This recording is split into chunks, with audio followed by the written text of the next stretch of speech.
The show features adults using adult language and discussing mature topics. You have been warned. Cream for the foot fungus, and it's been Of going course. really well, and we're live.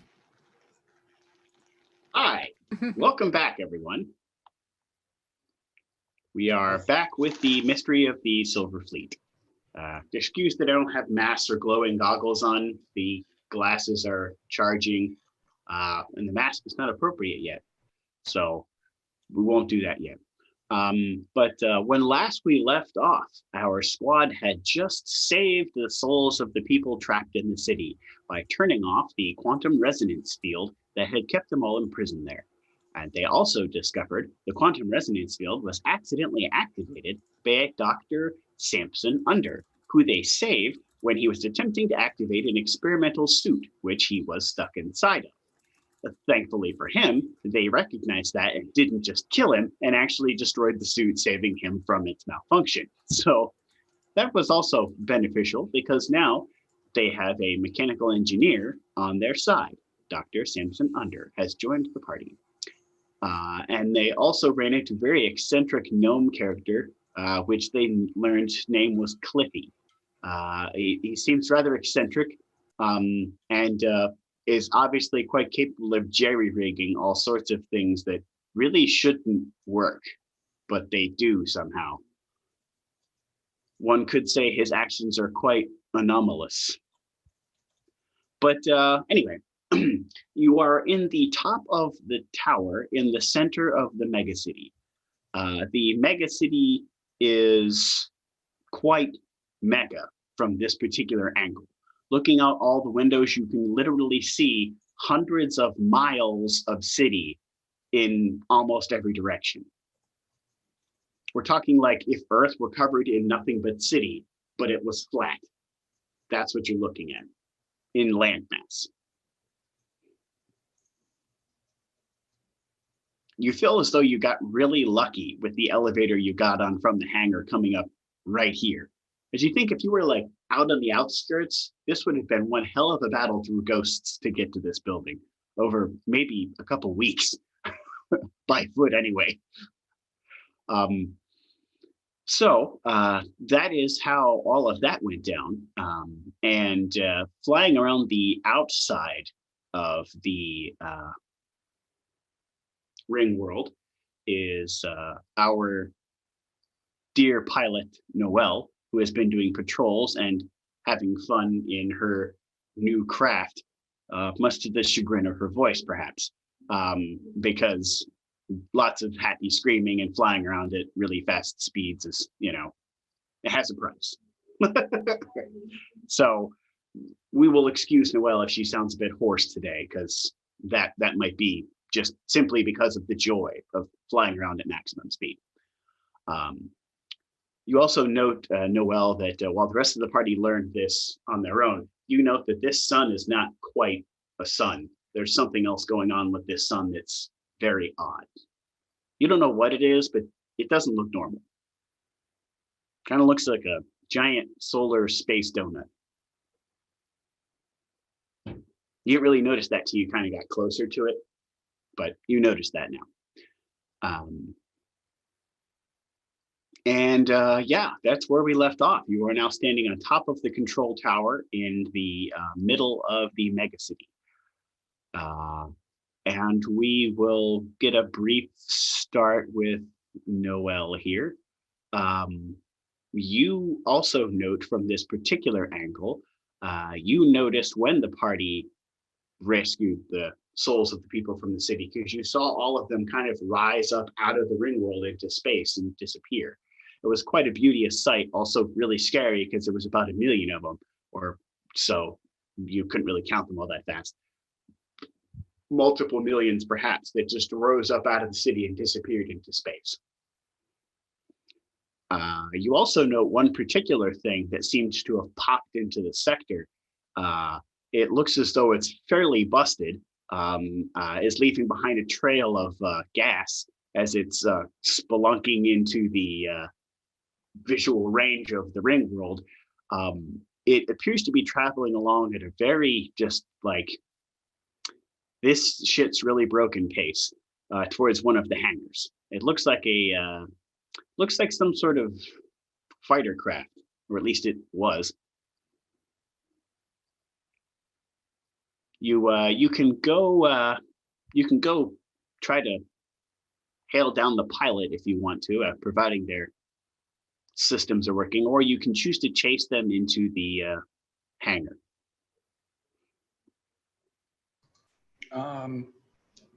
I will try and hail them first.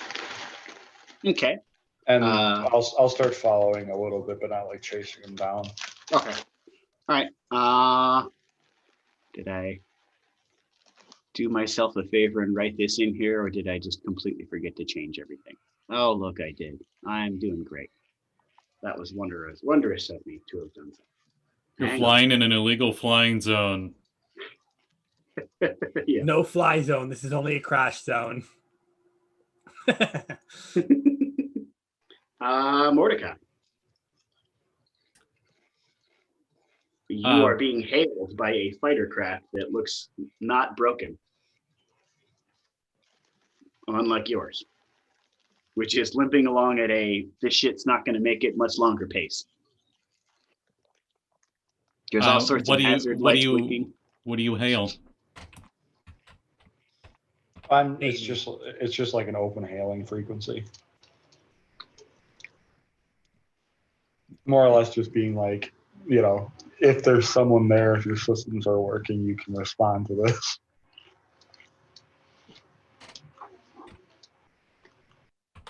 Hello there. A little busy at the moment. Do you need any help?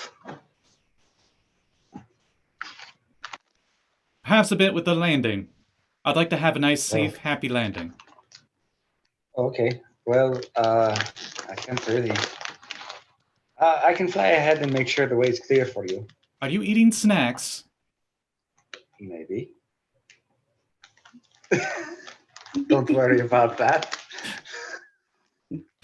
You're not helping with my confidence in you. I am a very good pilot. I can eat snacks and land this thing with my eyes closed. You also know that your craft is locked into the Ringworld's guidance system. You could basically have Overseer pilot his ship into port if you pinged for him, since his craft isn't synced with the rest of the Ringworld, but yours is, Noelle. What is a pilot check deck space? Yes. Do you want me to do a Noelle, pilot? you need to give me one right now, yeah, to kind of get it towards the Ringworld. Noelle, you can choose to activate that anytime you want. Yeah, I'll ping the ship for the guidance. Okay. A brief ping comes across your systems ever so scarcely, Mordakai. You don't really get a chance to respond before you hear a rather strange, calming voice come across your speakers. Greetings, incoming craft. I am Overseer. I will guide you the rest of the way in. Boy, this thing is in bad shape. Do me a favor and hold your breath, will you? The oxygen levels in your craft appear to be too low. Oh, fantastic. I hold my breath.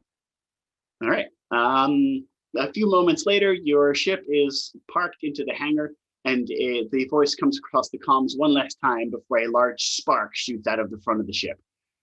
Just kind of like go like that suddenly, because it just bursts out of the dash right in front of you. But the voice says, there you go. You can breathe now. And then I'm going to try to get the cockpit open so I can get out. Okay. Give me a strength check. Instead of a strength check, can I psionically push it? You certainly can. Okay. Because it starts to like, it's jammed. I don't have time for this. And the shove is a strength check. So okay. Does the ship need a strength check, or how does this work? If it's a psionic push, I'm just going to say it pops off violently. Okay. You just kind of like shove it, and it just goes like and just falls off to the side and shatters all over the hangar bay. And then I get out and step down. Oh, I always hated flying. All right, you two dock and are in the hangar. While that happens, we will go back to the rest of the party here, which is about You hated flying? 4 hours worth of elevators into the city. The rest of you, I don't wish to interrupt this joyous moment, but there is a ship that was almost exploded that just docked in the hangar bay. Your dear compatriot that was flying around the outside of the vessel has met him in there. I'm not entirely sure if the rest of you wish to get there. We'll have to begin the descent. You can take the main elevator shaft here into the hangars. It will save you about an hour worth of elevator.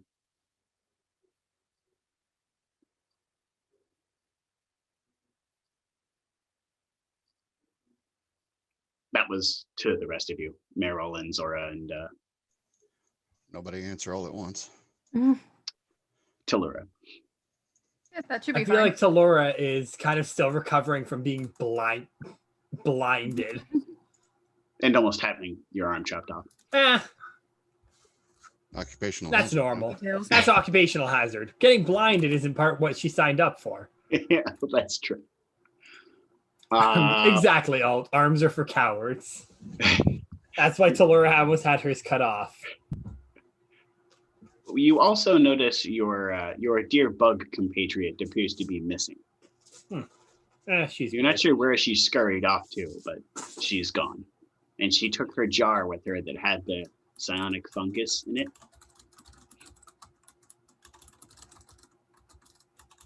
I guess Zora would push the button to stop the elevator. I guess we might as well get off here. All right. Yeah. The elevator takes you a brief 3-hour trip through the massive hall of the real world, all the way down to the hangar. The elevator moves at incredible speed, though. But thanks to some G-force compensators, you don't actually feel the ridiculous speed that the elevator is currently moving at. At least it wasn't on a small boat. For reference of distance, it's the equivalence of passing from one side of the earth to the other side in an elevator. That's the reason it takes 3 hours. This is a really fast elevator, though. Man, imagine if we had just jumped off. We probably would have gone quicker and taken less and taken a little bit of damage. And probably killed a cat. And probably killed a cat. Yeah. But anyway, Noelle and Mordakai, you are in the hangar. And you hear the voice you heard before, Mordakai. Noelle, you know this is the ship's computer. Your compatriots are on their way. Excuse the delay. They will be here in about 3 hours. They are in the middle of the megacity.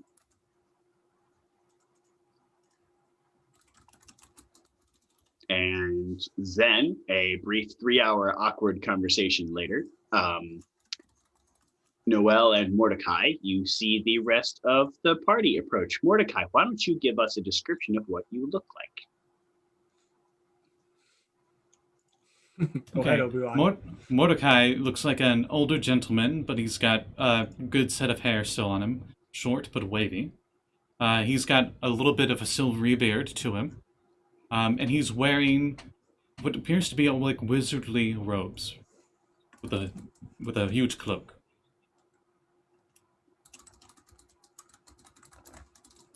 Why is he wearing bathrobes? Also, you note the second the elevator doors opened, Cliffy was standing on the opposite side of the elevator doors. You're not sure how he got down there in that time frame, and you didn't see him get on the elevator. Anomalous, isn't he? Might I ask what system we're in? My nav controls.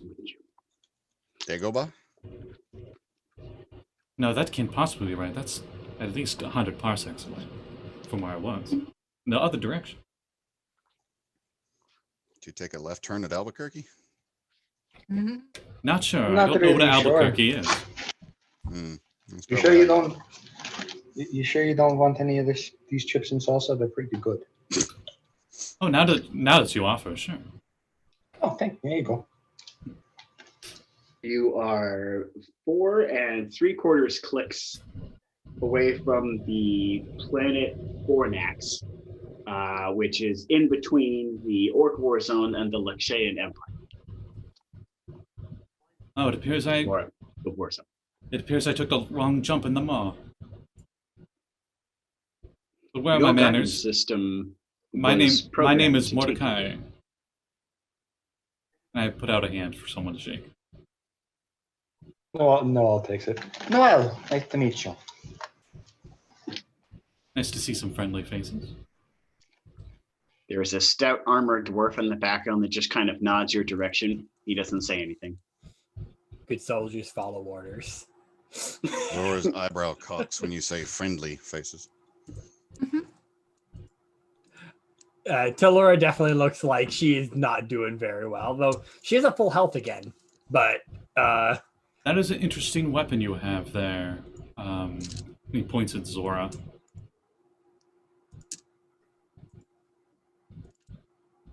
Oh, your laser sword. I'm just waiting to see where this conversation's going. Yes, you, the mask. She's not very social, is she? no. Striding forward to shake your hand is a skinny human in a lab coat. He's not too skinny looking. He looks like he's average build. And you see on the lab coat it says S period under. And he walks up and goes, Dr. Sampson under, engineer. Nice to Pleasure. meet you. Might I ask, what empire runs this world? It seems to be quite vast. I've never seen one of this design before. And you probably won't. This was built rather oddly. We didn't anticipate what we would get. We found an old Euco-monopolis. I don't know if you're familiar with the term. Can I It's a roll? world that used to be a world and is now completely a city.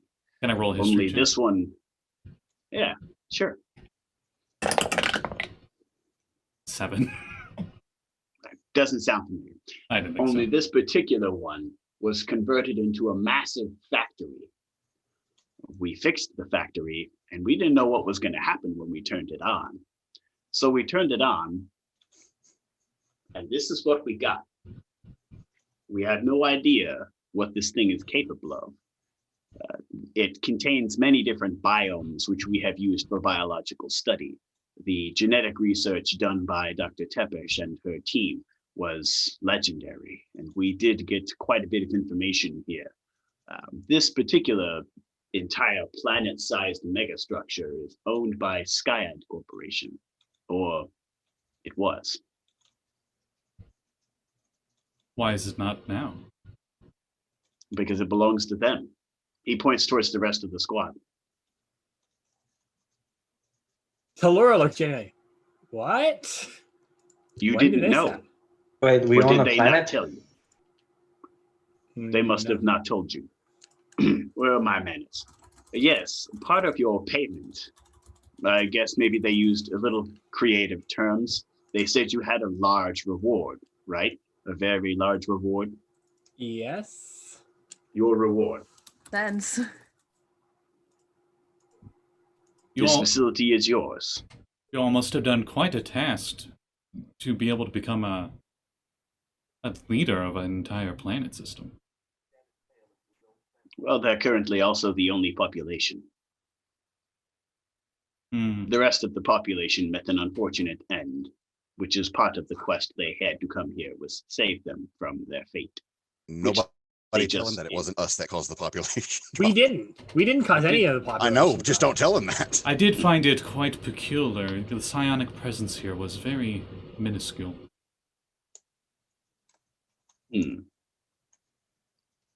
No, we didn't have anything here at... Oh, well, you know, I have a pretty good idea what might have called you here. the tree. Oh, nothing called me here. I took a random maw jump, and this is the first thing I saw. As you can see, my ship wasn't in much condition to do another one of those. Well, you got lucky then, it seems, at least. I don't believe in luck. I believe in unique opportunities. Strange things must. I believe in very much luck. Well, there is a tree here that has strange effects. We have not yet learned all of its abilities or what it is entirely. In fact, every time we attempt to do some sort of research on it, something seems to change. It might be that brought you here, or at least guided your badly damaged craft here. What did happen to your craft? A maw jump should not have done all that. Did you get hit with missiles? You could say that, yes. Orc missiles? But why are you all of here then? If it seems like you all seem pretty new to your positions, that you haven't been here for very long.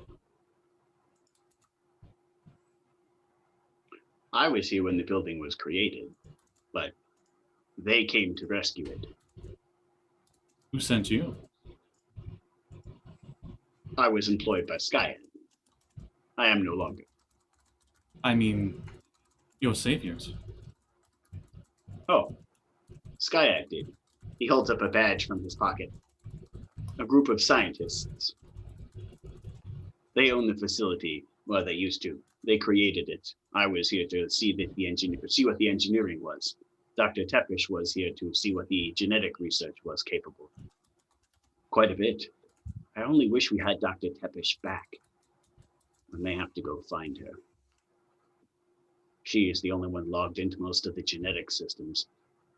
If we're going to use any of the medical bays here, we're going to need to try to find Dr. Tepish. This won't be the first scientist I've gone to try to find that has been lost. It's the least I could do for all the help that you've given me, making sure I had a safe landing. And for not shooting me down on sight.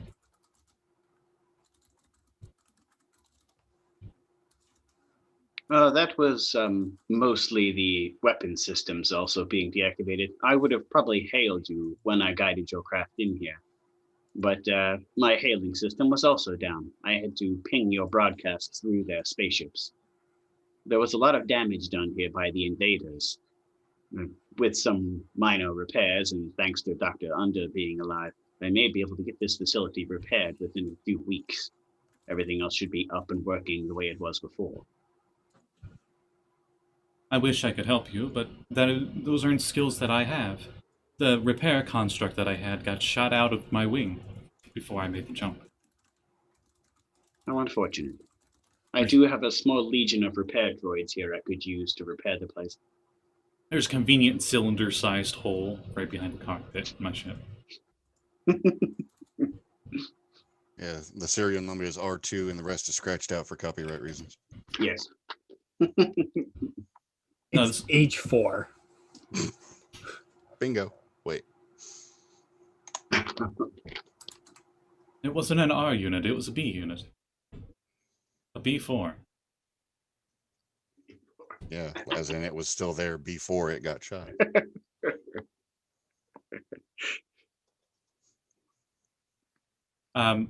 Mordakai looks at Zora, not knowing your name, and you hear in your mind, Zora, where did you acquire that weapon? Why does every character you play always try to get in my freaking mind? Leave me alone. I have other voices to tend to. I have voices in my head. They Ah. talk to me. They hear me say. They talk to me. Under what Telling- order were telling you trained Kimi what by? is this? Only one person's gonna get that joke. So You get the mental equivalent of a stabbing glare. No words, just silence. Mordakai narrows his eyes, looking at Zora skeptically. I sense much anger in you. The beings that have not introduced themselves to you, Mordecai, standing in the background, is a rather large metal thing. Kind of looks like a man, kind of doesn't. It's kind of shaped like a giant walking starfish with a visor. I've never seen a droid of this kind of craft before. Is it a... It looks its visor over your direction and a little red light goes back and forth. And then it says, I am A163RT. You may call me Alert. I am a nanonite swarm capable of converting other nanites into myself. Oh my. I can nullify their hostile nature. I was sent here to save your dimension from a rather hostile threat. The compatriots you see standing before you are assisting me in my task.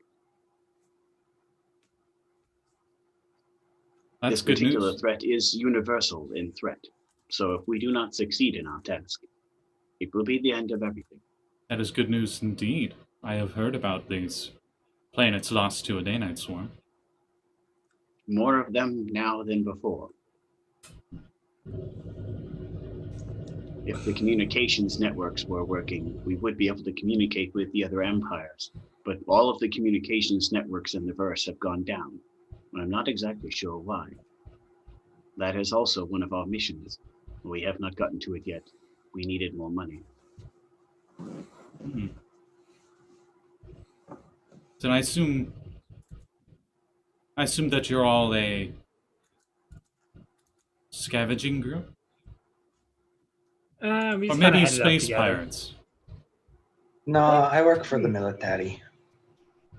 Most pirates We start kind that of way. all just ended up together. Freelance contractor. That's a better word for us. Maybe I still- specifically considering my background, but okay. I mean, still also work considering for the Talurra's military. background, it also fits too. Yeah. You see another figure in the back kind of just nod hello to you, but not really say hi. And I forgot to mention, he has purple eyes, ooh, which okay. shows Ooh. that he's not completely human. Or at least he's a near human, as it's called in Dark Matter. Ooh, hey, him and Talurra have the matching eye colors, though you can't see Talurra's eye color because she wears sunglasses at night and at all times of the day. I mean, does that technically conflict with the wide eye, black eye for Zora? You also see very, very, very, very old dwarf standing in the background of the whole group, and he kind of waves at you when you say hello. Captain Lustor Cubble. I was a survivor of the luxury ship that they helped rescue me from, but was formerly the captain. I helped them pilot stuff around. Hmm. And you also notice well, it's very difficult to tell what this being is. Half of it looks possibly devilish or demonic, and the other half of it looks angelic. Looks to kind of be standing in the background, kind of brooding. When you look its direction, just kind of nods at you, like as if to say hello without talking. This is I nod our back. son. And I send a message hello to them. You get a telepathic message back that says, hello. That one's friendly. This is Nero. We're trying to find his brother Dante. Hmm. I You hear may he's call searching me for more Captain. power. Wouldn't it be virtual? Eh, Oh yeah, I'm thinking Virgil, Technically, my the bad. name applies. No, Nero was. Oh wait, no. I'm thinking. Never mind. Shutting up. The brooding creature in the background just says aloud, you may call me Locathion. Cathion. Then you can call me Starseeker. Good to meet you, Starseeker. We could always use more warriors. From where do you hail? From a galaxy far, far away.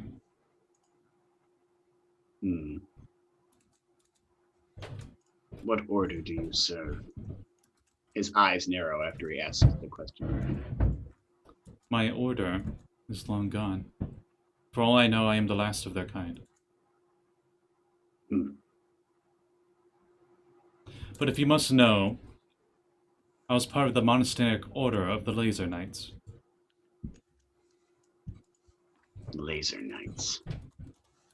Hmm. A member I'm of not the sure I'm old familiar order. with that part of the verse. Have I heard of this order at all? You may What? give me a history check, and I wish you luck. All right. Let's see. History. Where's my history? Come on. It's H. Dirty 20.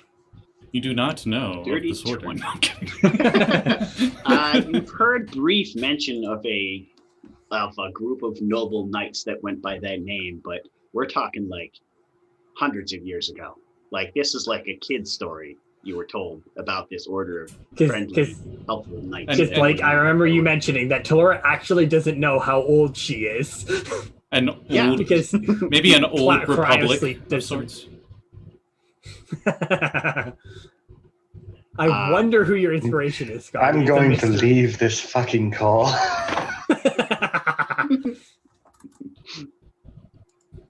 I could have went Star Trek.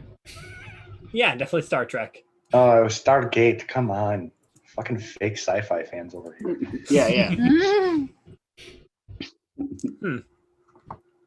Yeah, I heard about this group before. But, like, as a kid's story. Perhaps it's better that it stays that way.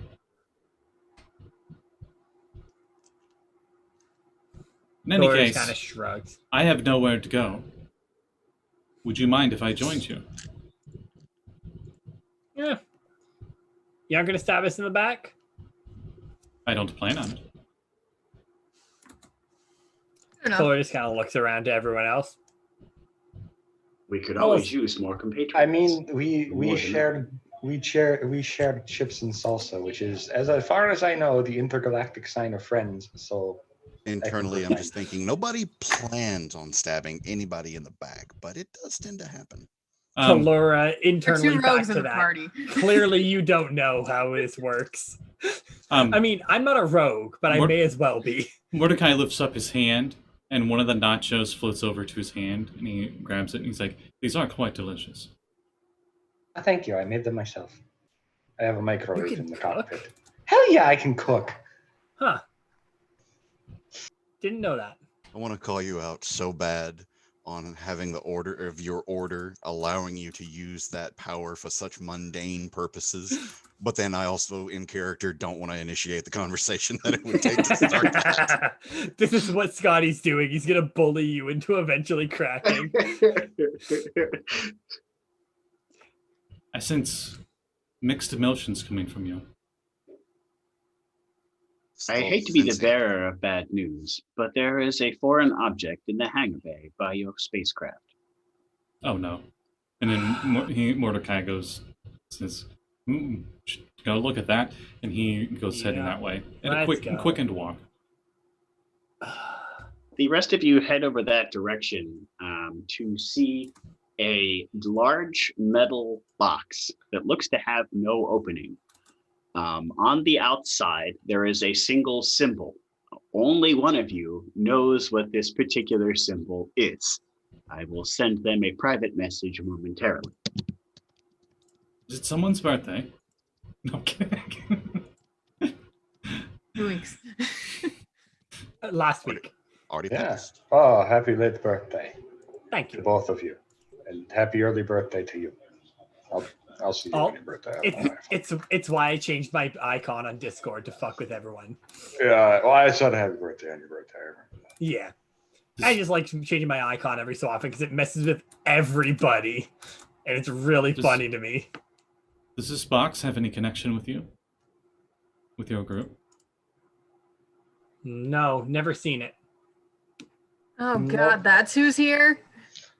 Oh, I guess Meriel knows. Mary, who are we dealing with? Oh, just a small little group called the Mantis Squad. Ah, fuck! I hate those guys. You just distinctly Legendary remember bounty hunter her squad. saying something about them. Talurra freezes at the Then- mention of Mantis Squad because I know what that is. Then I Very mentioned. much so. Then I assume that they're not friends. N- No, not usually. they're not. If they're coming after you, they are definitely not friends. Hmm. A hissing noise is heard from the box. Well, Talurra just kind of cracks knuckles. Mordakai moves up to the front and he puts his hands in the sleeves and it's just like that. Talurra Yes, cracks probably- knuckles. Probably don't see it, but somehow Zora has her blade already in her hand. You never saw her draw it. Nice. Yeah, Talurra just kind of crunches The neck, box crunches kind of knuckles. opens up like this, and standing up, a towering 11 feet out of the box, is a solid silver skeleton. How much is it worth? It looks your direction, and its eyes go and glow a very sinister red. Do we hear a ba-da-da-da-da? I was hoping You for a don't bit of. quite, but you do hear it kind of crack its neck muscles and then go like that. I was Initiative. hoping You for a want bit of. scheduled for termination. I was hoping for a bit of diplomacy. Is there any way that You we have can been avoid a violent end to this terminated. conflict? Nope. And then we There's roll only initiative. one outcome for those who cross Mantis Squad. 2 of you will live because the bounty is on your heads. The rest are expendable. That's dumb. Your squad has a dumb policy. That's a dumb policy. Dead men don't get in the way of money. That is true. There's That no is talking to the Mantis 15. squad. There's no point. 15. Don't try reasoning with them. Also, yeah, 25 Wait, for me. what did you say? Or 24. Diplomacy check what? No, initiative. Oh. Try to reason with this unreasonable being. Oh no! And the No! black mist has been released. It doesn't feel pain or He's open- pity or remorse. He opened And it Pandora's absolutely box. will not stop I told you to until stop we are talking to me dead. about like that, man. People give I me mean, weird looks. thank when you, talk Kyle about me Reese. like that. At least, it's not Invisiblast. That is true. Also, it's funny because I just watched Terminator the other day. Oh, It's such a good it's movie. funny because I just recently watched Two Best Friends Play, and that's why I'm making a bunch of Two Best Friends Play references. Yeah, that's fair. They're Better so than being much fun. invisible. Oh my god. He's not just invisible; he's Invisiblast. So invisible. Wow. He's super invisible. No, I'm looking at the sky. His initiative is terrible. Oh my god. That's what he gets for being a loser. Like He's for being a D&D skeletons plus Maybe- 6 or 7 initiative. This guy's initiative, I'm just going to tell you, his initiative modifier is -1. Sick. So Maybe he we can basically roast goes him to death. surprise and then gets his ass beat before he gets. Time to die. And then he stands there for like 20 minutes and then does. We're just outside of the aggro range, and the programmers forgot to program in Just- that he he just attacks when he stands gets there. hit. No, you You see, see a little he's loading bar above his head? no, It's- Get a little you buffering. Android see- 16 from DBZA. he's the Han Solo of this. We all shot first. Right. Yeah. Bastard. I'm just waiting for somebody to shoot at him, and his neck bends in a weird angle. Let's see. I see everyone's initiative in here. I think so. Unless Yep. you wanted Yeah. to include paper on. I wanted to say Mario, not my friend Mav. It's Jeez. Mario. Paper one. Wahoo! Anson, paper Oh yeah. cut out cardboard cut out. Uh, Anson. That's He will take aim in the background. Wait, what about Anson? he's Not not Anson. here, but his Not Anson. Eisen. yeah, not Anson. Sorry. Eisen. Eisen. Anson Zolt's character in Not Deadlands. Mr. Bohannon. Good lord, I am so sorry, guys. That's where my Hey, Hey, it's let's oh just- good. Honestly, Like- Anson Bohannon in this universe would be hilarious because That he would just be having an existential crisis at every moment. Where's your horses, you son of a Where's bitch? your horses, you son of a bitch? at this point, who isn't? But I mean, okay. All right, there's his initiative. or its initiative. Jesus. I rolled a 2. Fucking He got a nerd. lot. Get wrecked. I'm All sorry. right, Did his well- boot up screen come with a blue? Just out of It- curiosity. It was loading Windows, so he's got a couple. It was Windows. loading a Um, response to a peaceful conversation. It was like not You didn't mentioned predict this. peaceful, and it started loading peaceful things, and then went, wait, no. Shit, press cancel. Oh Initiating God, it's not peace- responsive. Initiating Responding. peace.exe, loading Oh. Windows. Alt, quick, F4 him. Insert generic Windows crash. Well, we're about to crash F4 sound. him. All right, Talurra. All right. Well, Talurra is going to just rush in. Well, take a couple steps and then just teleport and just drop shoulder and just deck this thing All right. with a. I'll probably do a. I'm trying to just see. Probably an arc blade attack or a force blade. Let's see. Yeah, no, I'll do arc blade. I was gonna say force blade, but force blade's a weapon itself, not a. As you get smite. close enough to see your reflection into this thing when you're fighting it, you don't see your reflection at all. In fact, you see no reflection in anyone here. You see a mask like this staring back at you. Oh, nice. Actually, I'll use acid caustic blade because From the that'll help my reflection. teammates. All right, and that's a 20, 17, 18, 19, 20, 21, 22, 23, 24, 25 to hit. Definitely a hit. All right, so Could have scared the piss out of everybody and said miss. Don't say that. 1d6 plus 1d8 plus another d6. Is my arm d6? Yes. So 4, 5, 6, 7, 8, 9, 10, 11, 12, 13, 15, 16.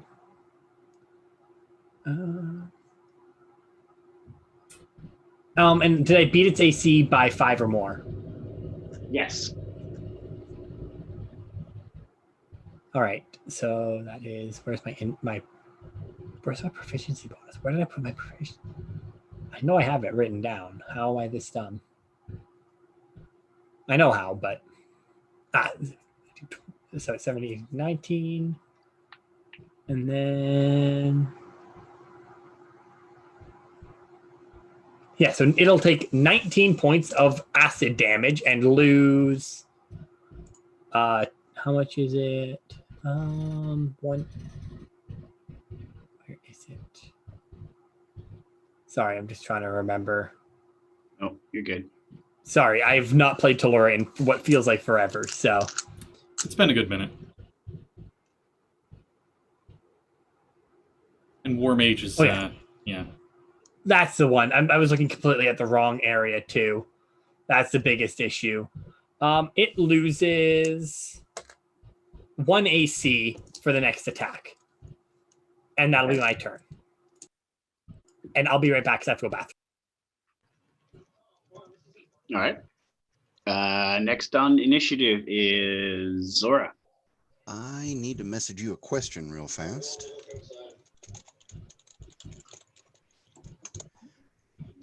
Need a quick answer to that real quick, and then we can continue. You just do yes or no. You don't have to give me specifics. Haha. Oh, shit. Okay. That works in my favor, but that scares the piss out of me. So, just saying. How far away is it? However far you were standing from the box, Okay, So, about 15, 20 feet. 15, 20 feet. That works perfectly. That allows me to use my bonus action to instigate my element of earth, which increases my AC by 2. All right. I will then make my full movement to get up to one of the sides that Talurra did not take. And I think I'm going to take a nice big swing at him. Oh, wait, no, I'm sorry. I should specify. My swing is going to include a chromatic orb of lightning. Nice. Okay. So blade Give me crackles with your lightning. Attack roll. My attack roll is a 19 to hit. That is definitely a hit. Yay. So that is 348. Is my sword 1 or 2d8? Doo-doo-doo. Oh no, I apologize. My laser saber is a 1d10 when I'm using both hands. It's like a bastard sword. Hmm. Exactly. I did not realize that. I need to Yeah, be you more can use it specific. one-handed and does the D8, or you can two-hand it and it does the D10. I will have to remember to specify that one. Let us see here. My d10 radiant damage is a total of 7. Okay. My lightning damage is 11. Okay. Do you do anything else? That's everything. That's my bonus, my action, and my movement. Okay. All right. Next on initiative is Mordakai. Mordakai, not sure exactly what this thing's capable of, and seeing everybody else being very gung-ho, decides to take a more patient approach, and he unveils his robe, and a sword hilt comes out, and he pulls this out, and he gets into a defensive stance. Takes the dodge action, All right. and that's his turn. I'm suddenly concerned because Mordecai's color is red. It's orange. The camera doesn't get it very well. Ooh, Yeah, the camera is very doesn't. bad at picking up orange. All right. Defensive stance. Got it. Noelle. Also, Mordecai just wants to see what everyone else is capable of. I also have a question real quick. Sure. Is the silver skeleton magical tech in any sense of the word? You could state that it technically is. Sweet. One would say that this is quite magical technology. You also are quite aware that they cannot speak, so how it's talking to you is a mystery. Wonderful. Well, in that case, I'm gonna use one of my wonderful spells and try and cast technical difficulties on it. What's the save? It doesn't Is it- have one. Yeah, okay. What's the effect then? Causes magical technology to malfunction in an unpredictable way. Does it give an example of that, or does it just give me the liberty to do whatever the hell I want with unpredictable? The ones it picks are like lights to flicker, blasters to malfunction, arcane terminals to crash. It just says unpredictable ways such that it is unusable for the duration of the spell, which is How up long to is a the minute. spell? 1 minute. I will allow you to choose something. What part of it do you choose to malfunction? The systems you detect are something in its head and something in its bones. I'm gonna go with the bones. Okay. You said that spell lasts how long? 1 minute. Okay. All right.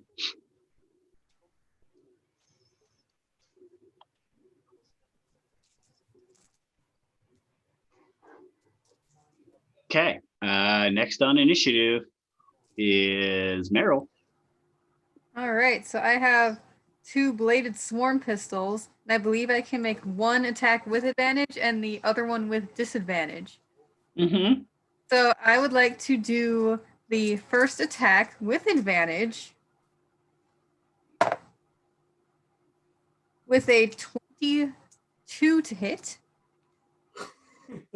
That is definitely a hit. All right. And then that'll be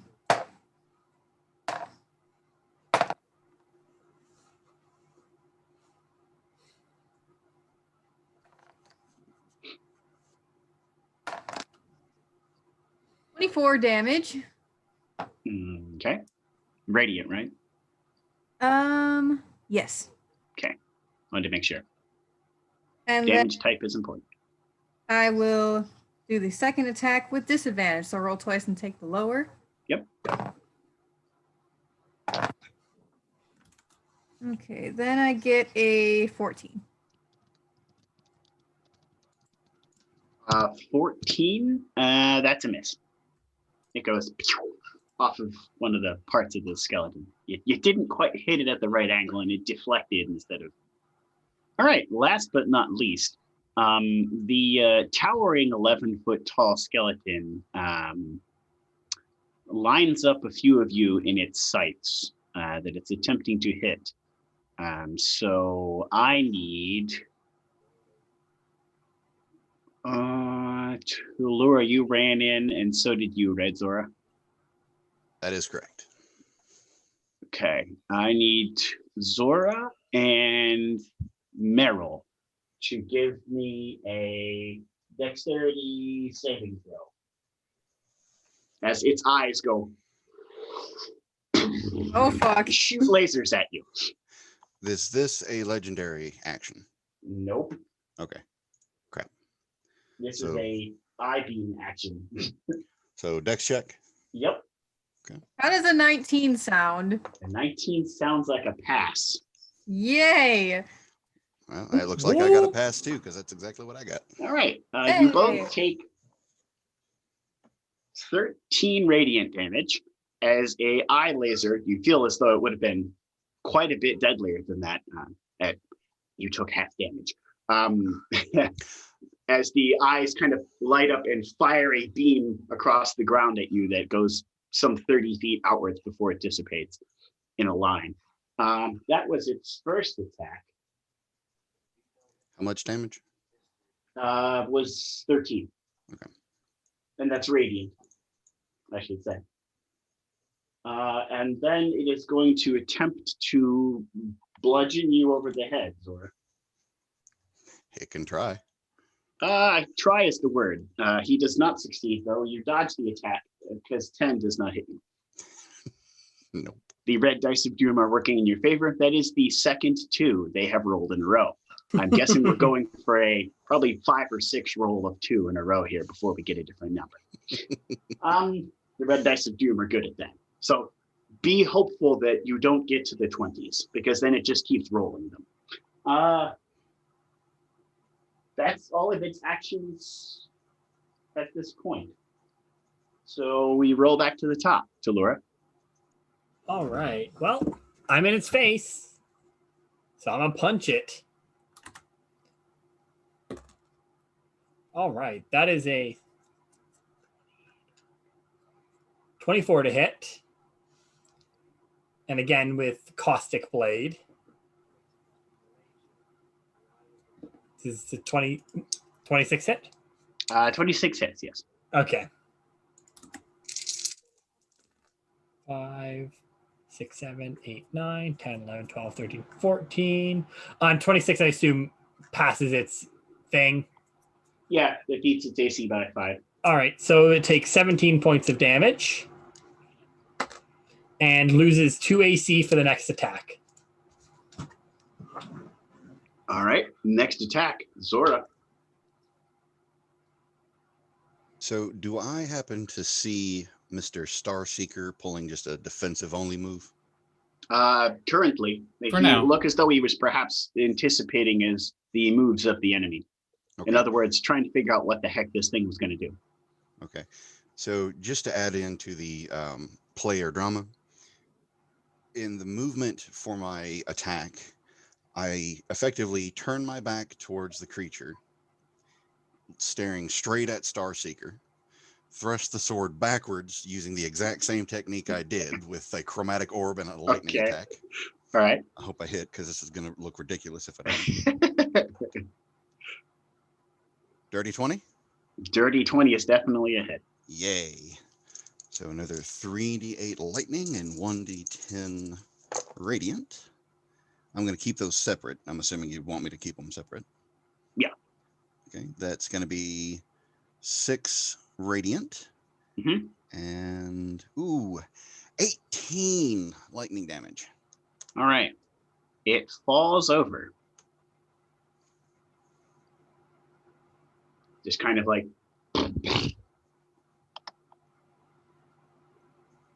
You're muted, Scotty. There you go. Well, that was easier than I expected. we're not done. He doesn't know that. Right. So that was your turn, Zora. Except for the remainder of that move, I'm not going to leave my back exposed to something that I think is still going to be a threat. Right. I turn right the fuck back around. Got it. And keep my blade pointed straight at it. Okay. I can't use anything on my bonus action this turn, so that is the rest of my turn. Okay. In that case, we go to next, which is Mordakai, and that's when you put the blade away. So that was easy enough, right? Yep. Okay.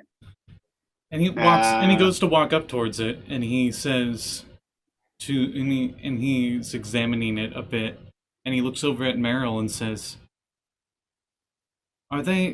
is this Mantis group a bunch of constructs, or did they just send a droid to kill you? And that was your turn. Mordakai, you went, so now we have Noelle. Well, I have to keep concentration, but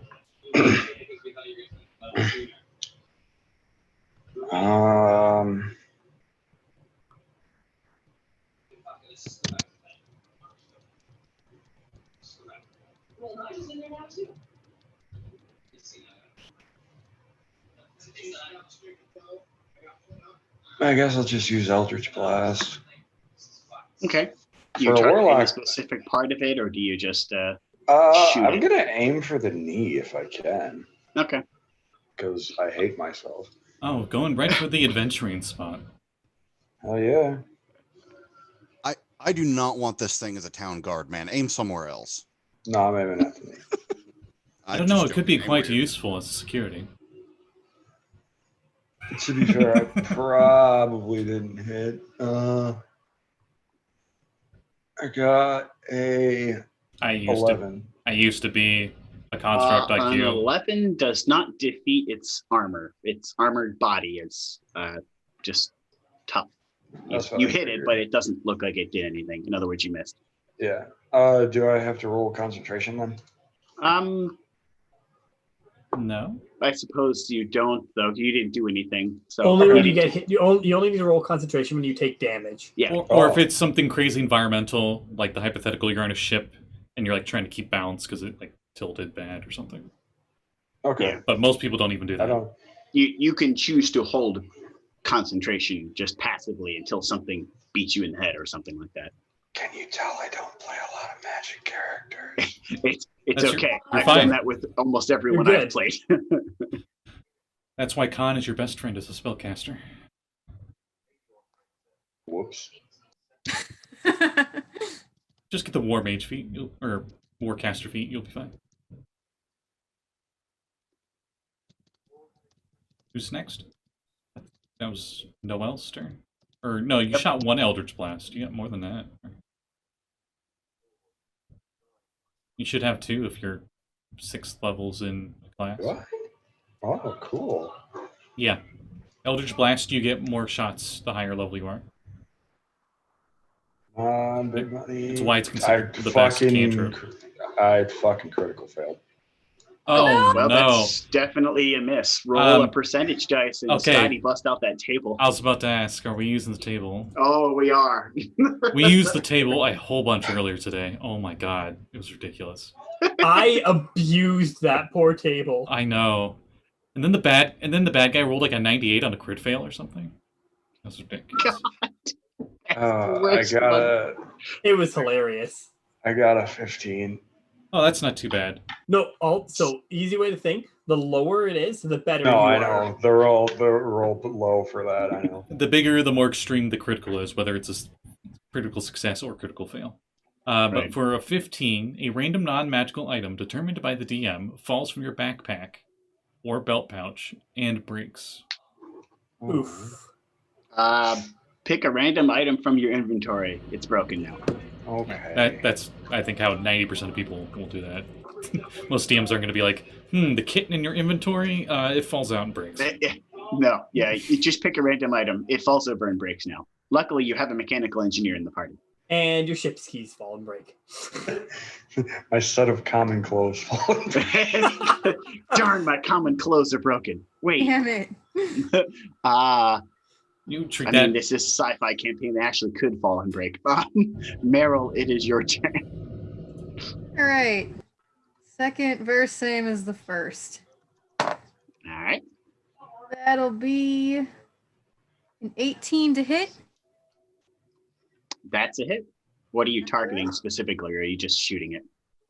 I'm going for the head. Okay.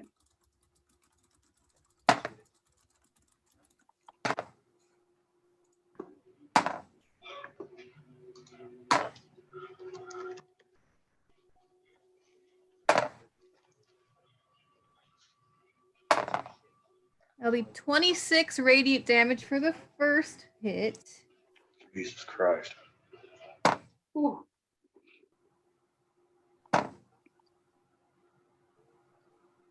And then does a 16 hit. A 16 does.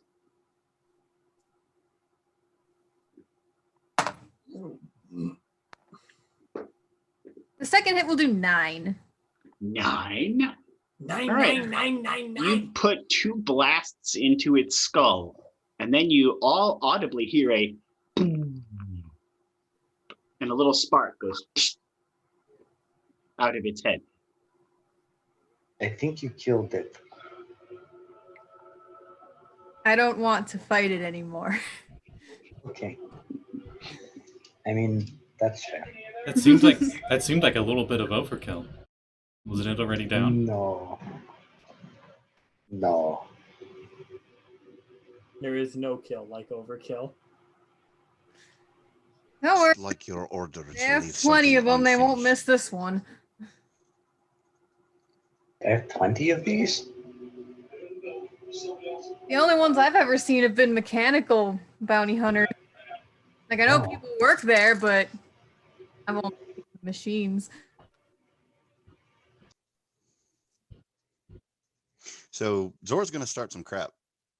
Go right Let's see. up to Starseeker's face, just staring him dead in the eye, turning off the saber. Oh, hello. Hello there. Just like your order to leave something unfinished.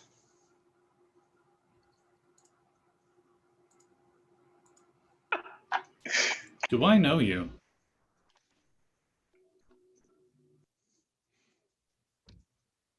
No, but I know the likes of you. Hmm.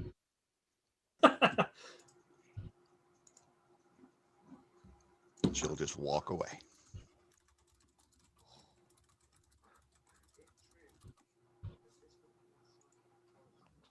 Hope that's not a problem later. It probably won't be. Get a few drinks and they'll be fine. And so I've solved most of my problems. Or by punching them. Either way, it works out. I sense a lot of quotes in the comments section. I do apologize. I did not detect any craft in the area, but just that box appearing in the hangar. It's all right. I don't think Oh, that followed sorry. me here. Is there anything to loot from the bounty hunter? It seems to is be a made of giant silver. skeleton. It seems to be made of silver, though Oh, the it's just- exact composition of the metal is unknown. Let's collect that. Yeah, we can take scrap. That's worth money. Its body technically counts as one piece of mineral scrap. I wonder if I could fix it. Would there be any worth having proof of its kill? Not really. Bragging rights. Sometimes people keep the skulls of some of them that they've killed and just kind of go, ha ha, I broke one of Take these its things. head. But, Take its you know. head. You do keep what you Get kill. wrecked, Mantis Squad. I'm quoting Riddick. Yeah. Keep what you kill. The necromongers. Yeah. Well, that's what happened. Zora, you don't get very far in your dramatic walk away when you feel something shove you, but you don't see anything there. Oh shit. The ghosts are back. I gotta be honest, that was definitely not Mordakai. Just to make sure. No. Do I know this? It felt like a hand, not like a psychic energy. You know what psychic energy feels like when it pushes you. That's part of your training. Okay. This felt like a hand just shoved you in the chest. Oh, so it pushed me back from where I was walking. Right. You were dramatically walking away and something just pushed you backwards from the chest, like you were gonna walk into it. If you look back to see, Mordecai's probably talking with Meriel and stuff about the silver skeleton. Okay, so you probably didn't see it then. No. Nobody Okay. else appears to have noticed. Well, my blade is definitely coming back out. You hear a laser blade activate behind you. All of you. Mordecai turns around. You see Zora standing there looking at what seems to be nothing with his laser blade out. Her. Sorry, her. No, you're fine. Scotty had the same trouble with my name. Yeah. Are we not done? He starts looking around. Uncloaking in front of Zora is about 30 humanoids in armor. Wearing this mask. And all of them have assault rifles pointed your direction. Nice masks, dorks. So they have combat armor equivalent to your dwarven friends. So it's like Space Marine armor. Ice Marine! So, Thunderwave? Space Marine! As you begin to ready your magic, the leader of them just holds a hand up. Before you begin your spell, this doesn't have to end hostilely. The only two of you we want are those two. And he points towards Talurra and Nox. They have a bounty on their head worth quite a reward. But something about this whole situation strikes me as a bit odd. Why would a rather wealthy AI want the two of you alive? Can you answer me that? It's rather peculiar for a mercenary. Usually they don't ask why their jobs have been sent to them. We usually don't. But we didn't get all the pay for this one up front. Only half of it. So we're willing to negotiate, perhaps a double cross. He looks over towards you, Talurra. Why does a particularly wealthy AI want you alive? Answer my question. Talurra just kind of cocks an eyebrow and goes, honestly, it might be. It probably is because of who took me in the first place. Would this AI happen to be rather sinister, one could say? In its intent? Very likely. Then perhaps negotiations could be in order. Maybe the likes of you and your friend could continue to be, how shall we say this? He looks back at the rest of the squad and they all kind of nod. Unknown. In exchange, of course, we could offer our services to you. Maybe a bit of revenge. I'm always interested in revenge. I'm not saying you have to go right now. The AI does not expect us back anytime soon. But when you're ready, let me know. I like getting paid all of what I'm owed up front. As per our bargain, this thing did not follow the orders correctly. As we did not get our pay all up front, I'm more than willing to stab anything that doesn't pay me what I've owed in the back, AI or not. You have Mantis Squad at your disposal when you're ready. In exchange, we won't ask you for money. You have a nice port here, one we could possibly do business out of. Am I getting my drift? I'm understanding what you're saying. We keep some of our ships here. adopted some of the hammers, give you a bit of added protection.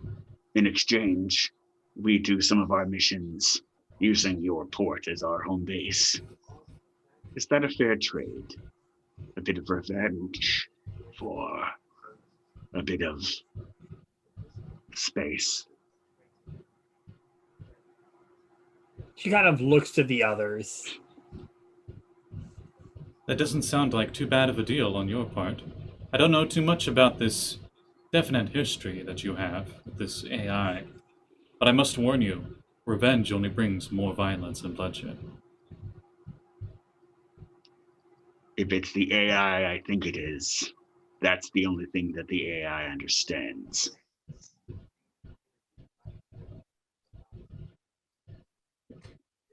Would this AI happen to work for...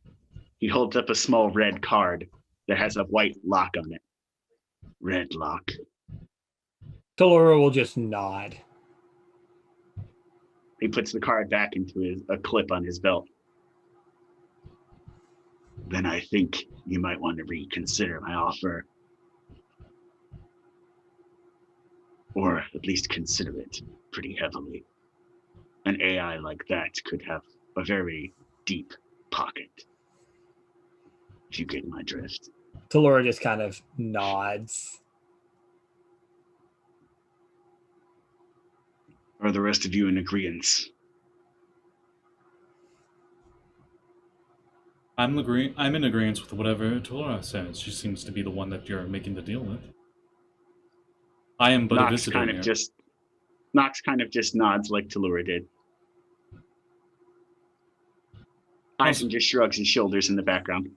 Regardless of the motive, it sounds like this AI should be exterminated, at least for the good of the verse. His eyes move over to you, Meriel. Are you in agreement, fellow bounty hunter? We know of your reputation and that of your family. Oh. We don't take a job without doing research first. Of course not. Nothing How do we know personal, you don't- understand. Of course. How do we know we don't get into a backstab back and forth here? I make it a point to never shit where I eat. If we're going to be staying here in your port, you can consider all of our business done in your favor. This is a not well-traveled part of the verse. It's kind of out in the middle of nowhere. Nothing really comes this way. It's not near anything usable. This would be perfect for us to do business out of. Our fleet would also be at your command, of course. If you needed our assistance, perhaps for the right fee, we could even sell you a craft that you might need. After all, we would be business partners in this. He holds up a fist like this, and all of the squad members put their weapons up.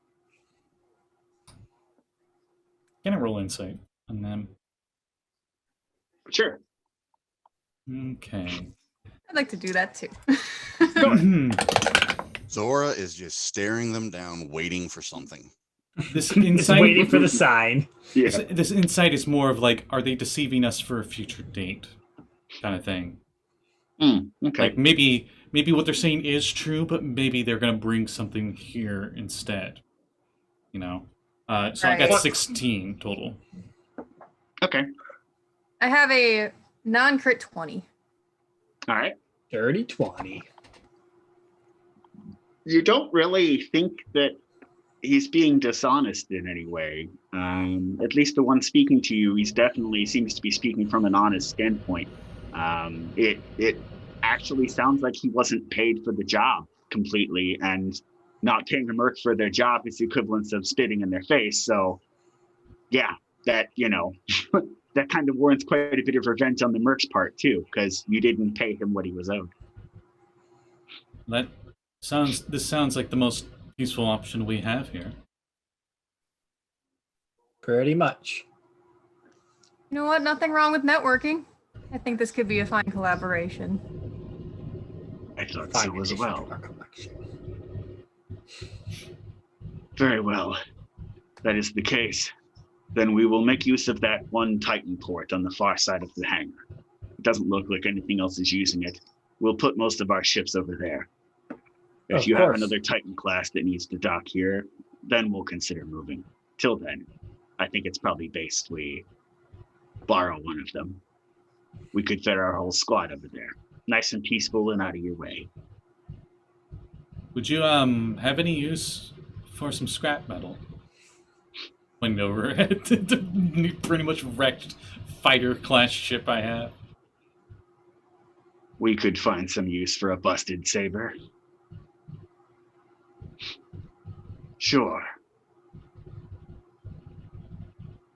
You hear Dr. Under in the background go, you do know I can fix that, right?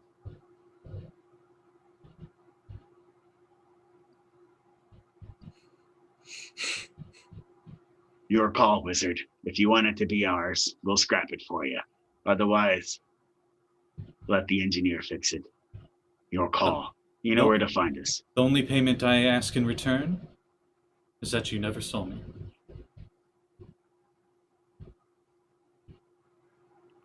Deal.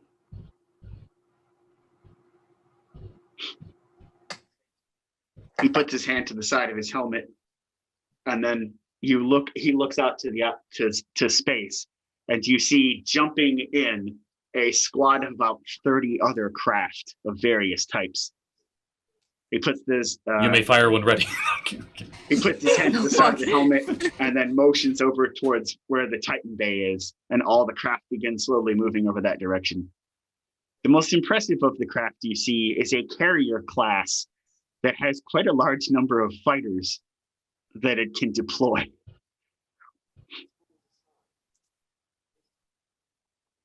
The Mantis squad is at your disposal, and it's been a pleasure doing business with you. He extends a hand. And in the future, when you're ready for your revenge, he looks over at you, Talurra, and at Nox. You know where to find us. Titan Of Bay course. 2. We'll take you right to where the AI transmitted its information, which I'm guessing might be a place that's familiar to you. Of course. Here. He takes that card back out of his pocket and tosses it your direction. Figured you might want a bit of a memento. You can give it to the AI when you stab it in the back. Talurra will take it from them. It is a small red, looks like credit card sized object that has a white lock on it. Knowing Red Lock, you know this thing is chocked full of illegal technology. Oh, Mantis squad, roll out. They all turn and walk towards the other hangar. And they all just transform into spaceships. Yeah, right. As they walk away, Zora heads straight back to Starseeker without turning what off now? the blade. Right back up in his face. She responds, "Violence and bloodshed continue if you don't finish the job." Then the blade goes dark. There and was then she walks away again. There was no job to be had. Your order would say otherwise. You don't know much of my order, if that's what you think they would say. They were a monastery of peace, not war. Peace doesn't mean leaving business half finished. If the fight is going to continue from the other side, you have to finish the job or others get hurt.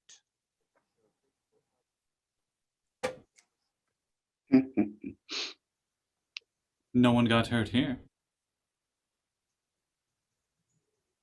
I would say the job's been done splendidly. And when that's being said, Talurra just kind of looks at Meriel. That went way better than I expected it to. You know what? We're just gonna play it smart and keep ourselves safe. As always, that just was not how I expected that to go. Oh no.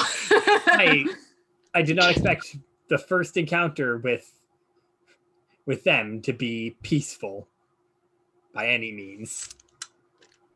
I guess we're lucky that they weren't paid. Luck seems to have a way.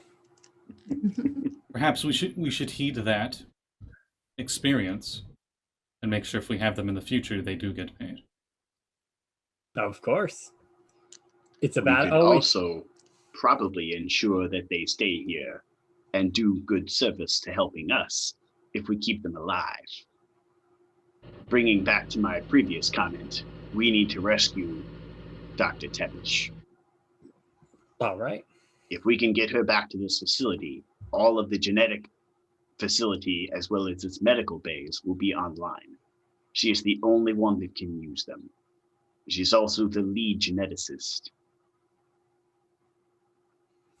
All right. of Skyad, or I would say formerly was, since I bet after what they did, she is unlikely to continue to work for them. Possibly an extra recruit for your quest. That could be a good thing. Getting a doctor on our side wouldn't be the worst idea. We have a mercenary corps now that'll help us too, which did not expect in the slightest. Oh yeah. Mercenaries are only as Especially- reliable as the amount of money you can give them. Yep. And that's what's good about them. We keep them happy, they keep us happy. Exactly.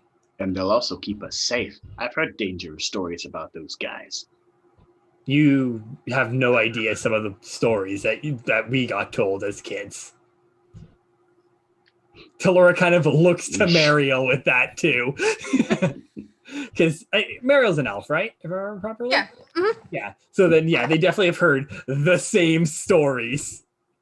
Well, then, of this squad. sounds like we have a damsel in distress that we need to go find. Yes. Yes, any leads on that? The last place she went was to the Yugo Monopolis that we brought back online. It went offline for some strange reason a couple months ago.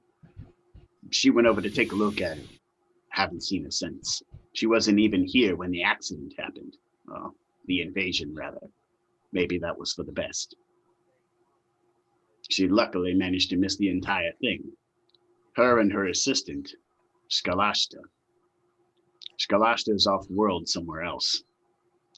I don't know where Kalashtar is, but I'm guessing if we rescue Dr. Tepish, she could find Kalashtar. All right. Well, it sounds like we have our next mission. I'm guessing you probably don't need a mechanical engineer to go with you on this one. Any direction you want me to do here, or just help the AI get this place back online? I think helping the AI is the best bet for now. All right. I'll help Overseer get stuff fixed. What are we doing about him? He points over towards Cliffy, who is leaning up against the far wall smoking a cigar. Talk about me. Not everything's about you, Starseeker. I know, but I'm like the new guy, so whatever. Yeah. He points Where are over you towards again? the gnome leaning against the wall smoking a cigar. If he fixes stuff, I'm never going to be able to use it again. Maybe you should take him with you just to make sure he doesn't fix something. All right.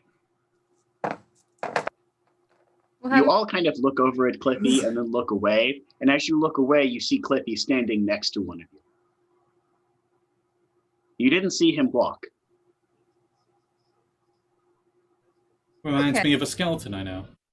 Does he happen to stand anywhere close to Zora? No, he Okay. avoids you. Okay, good. Because my first reaction would be to punch him. You're not Ah, sure, but you sense that maybe he knows that. So where we headed? You hear Cliffy say. Talurra will look at the guy who's giving us the quest, pretty much. The Yuko Monopolis can be found at these coordinates. He brings them up on his little tablet that he pulls out of his lab coat. Here, just take my tablet with you. I got a couple of them here anyway. Oh, I'll take the tablet. Okay. I'll You add to my have collection. you have a mechanical engineer tablet. It has a bunch of schematics in it for a bunch of weird stuff. Unless you have an engineering degree, none of it makes a lot of sense. But it has a lot in there. It also has coordinates for the Yugo Monopolis brought up. You see a planet-sized object that just looks like a giant factory. You can kind of spin it around and you're looking at this thing and you're just like, this is incredible. Like, Ooh. this is something you've never seen before. Like, it looks like the entire sections of this ring world could literally be printed off one side of this thing. Do you think that maybe that's what happened? It harvested all of the planets and asteroids in the area and just printed a ring world. Cool. It stopped working a couple months ago and drifted. It's fell out of the orbit and just has been falling slightly away the outways. It doesn't seem to react to gravity. I don't know why. It's a very strange factory. I really wish we knew more about it before we turned it on, but we were all curious to see what it did. We knew it was going to build something. We just didn't know it was going to consume 13 planets and 4 asteroid belts to do it. Fair. Here we are, though, standing in the midst of something we didn't even know was going to happen, which is, I'm guessing, why Skyak gave it to you. This facility could be a risk to them if they kept it. Too big of a target in space that they can't defend. It would be easier for them to give it away. That's why they gave it to you. Is there any way we can get the defensive capabilities back online then? That's the first thing I'm working on. I'm going to try and get the defenses up, and I'm going to have the AI work on the rest of the little touches. If I can get the defenses back up, we'll have a whole fleet of solar fighters on our side. They won't work outside of the effect of the sun, but they're real deadly if you're inside the sun. You might want to communicate that to Titan Bay too. Don't want the guns pointing at them. Yeah, I'll let the mercs know. All right. Good luck on your mission, guys. I'll be here when you get back. And to you as well. May the verse be with you. I'm not sure how to respond to that. Stabbing. Yeah. It would work for me. That'd be What are you doing ill-advised. up there? You seem a little tense. Captain Cobble just goes, if you don't mind, I'm going to stick here with him and just kind of, wait on the wayside. A giant factory planet doesn't exactly sound like something you're going to need a pilot for. Sounds good. Besides, you got a good one right there. He points over at Noelle. Oh, hi, that's me. Great. All right, well, we best get going. I'll start helping him with some stuff around here. And they kind of walk off. Locathion looks your direction and goes, you want me to stay here or go with you? You know Locathion can heal. Let's But he complains bring you with us. How about you come with? He complains about it, but you know he can heal. I don't know about the rest of you, but I sense that he might be useful for this mission. Yes, he definitely would be. Something tells me that. Don't know what. He nods and goes, all right, which ship are we taking? I don't think we need all of them. I guess it's your call, pilot. As long as I have a Oh. seat, I don't mind. What I was going to say, well, we can't take my ship because it's like one seat. I guess we can get back into the Penguin game. All right. Old reliable. That sounds good. We'll test out these weird new ships some other time, huh? Mm-hmm. I mean, truth be told, I kind of want to go over to the Mantis Corps and be like, yeah, can I borrow your carrier? But I don't think they'd be cool with that. They might not be all right with that. Well, that would be really fun to pilot. That thing is gigantic. Seriously, it's Then almost as first, big maybe as, then we'll start asking for favors. it's almost as big as the St. Vincent. It's crazy. It is. Yeah. That's damn near Titan class for sure. Not quite, but it's damn near Titan class. Impressive. All right. Well, back to the Penguin King. And they Let's walk get over going. towards Mordakai. You see a craft that looks like a giant animal. It's fairly realistic looking. At first, you thought it was a giant animal laying in the docking bay. In fact, the closer you get to it, it is in fact not. It is a 250-foot tall penguin. This is your spacecraft? A weird Yes. penguin. The mouth of the penguin, or the beak, is on top of it, and it opens up like this with like a toothy beak on top of its head, and its eyes are kind of here. Although the eyes you see are deceptively a missile barrage and not eyes. Very And you see another set of eyes underneath it that are guns. Very peculiar. And Mordakai goes in. Hesitantly. On the inside, it looks equivalent to, well, it's not transformed right now, so it Internal is currently organs. on the No. inside. Yeah. How'd you know? It looks equivalent of what you've seen the inside of some like civilian craft. Mordecai finds a bench or seat or something, and he just sits there. There's quite a few. In the cockpit. There's the corpse closet. Oh, your ship has one of those too. We just kind of came with the ship when we got it. We emptied it, but And filled it back up, and then emptied it, and filled it back up. no, we haven't had to refill it yet. I sense Might much have had to strife if in our we fought- future. Might have had to if we had fought the Mantis squad, but it probably would have been our corpses, not theirs. You all feel fairly thankful that ended the way it did, as you know the deadly reputation that the Mantis squad precedes. And well, everyone here except Mordecai, who has no idea who they are. I've Right. seen many like them in my past. Right. You get into the Penguin King and Noelle. Give me a pilot check. You will be good at piloting. Oh, okay. If I had guidance. Noelle, fuck you. You don't tell me what to do. If I had the guidance spell, that's totally what I would do. You will be good at piloting.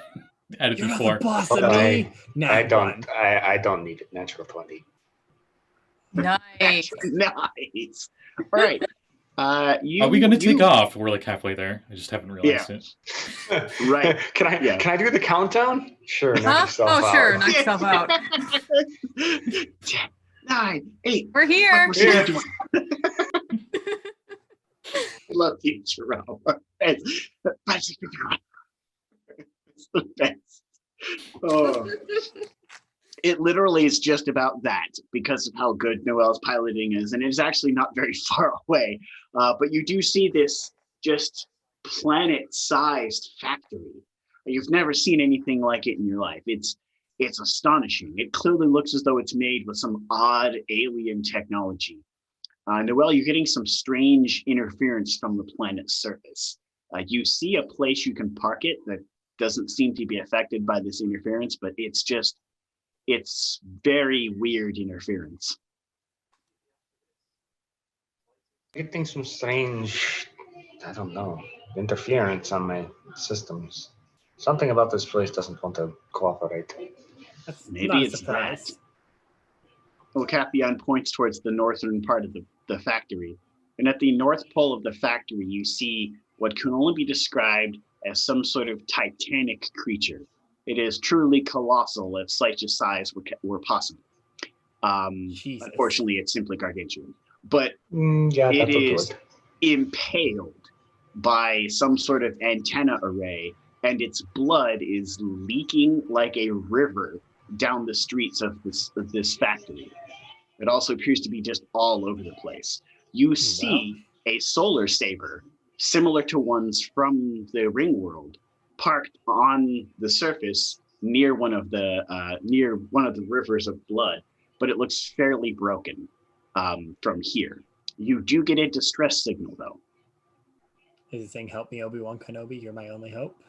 No, oddly enough, it's not. I hope not, because I don't know who this Obi-Wan where the is. fuck? They got the wrong message, and I feel very sorry for them. Help me, Starseeker 1 Kenobi. You're my only hope. Can I sell that They particular know my droid brother. somewhere? Huh? What'd you say, Zora? Can I sell that particular droid somewhere? I think I know some otherworld traders that might be interested in it. Little gnomes, little snurfnublins in robes. Yeah. Yeah, they have really dark faces with glowy eyes and brown robes, but man, they trade awesome with prices. I think Hopefully one the of, coolest shit. I think one of their Trying to names get is some Houdini. kind of cool armor made out of some weird metal that yeah. Anyway, references aside. You you find the distress signals coming from a very tall tower near the kind of equator of this factory planet. Do you pilot that direction? Piled the heck out of it. I suppose. Okay. You pilot over that direction, and the distress signal now kind of pops up on the screen. You don't see anything because it's all staticky, but you hear a voice over the distress signal. It's not broken up, thankfully, but the visual of the distress signal is just completely garbled. If you are here to rescue me, I'd highly recommend you come as close as you can to the tower, but don't park on the surface. The creature's blood is highly caustic. This factory is just a giant floating slab of metal now. Everything here is broken, including my solar sailor.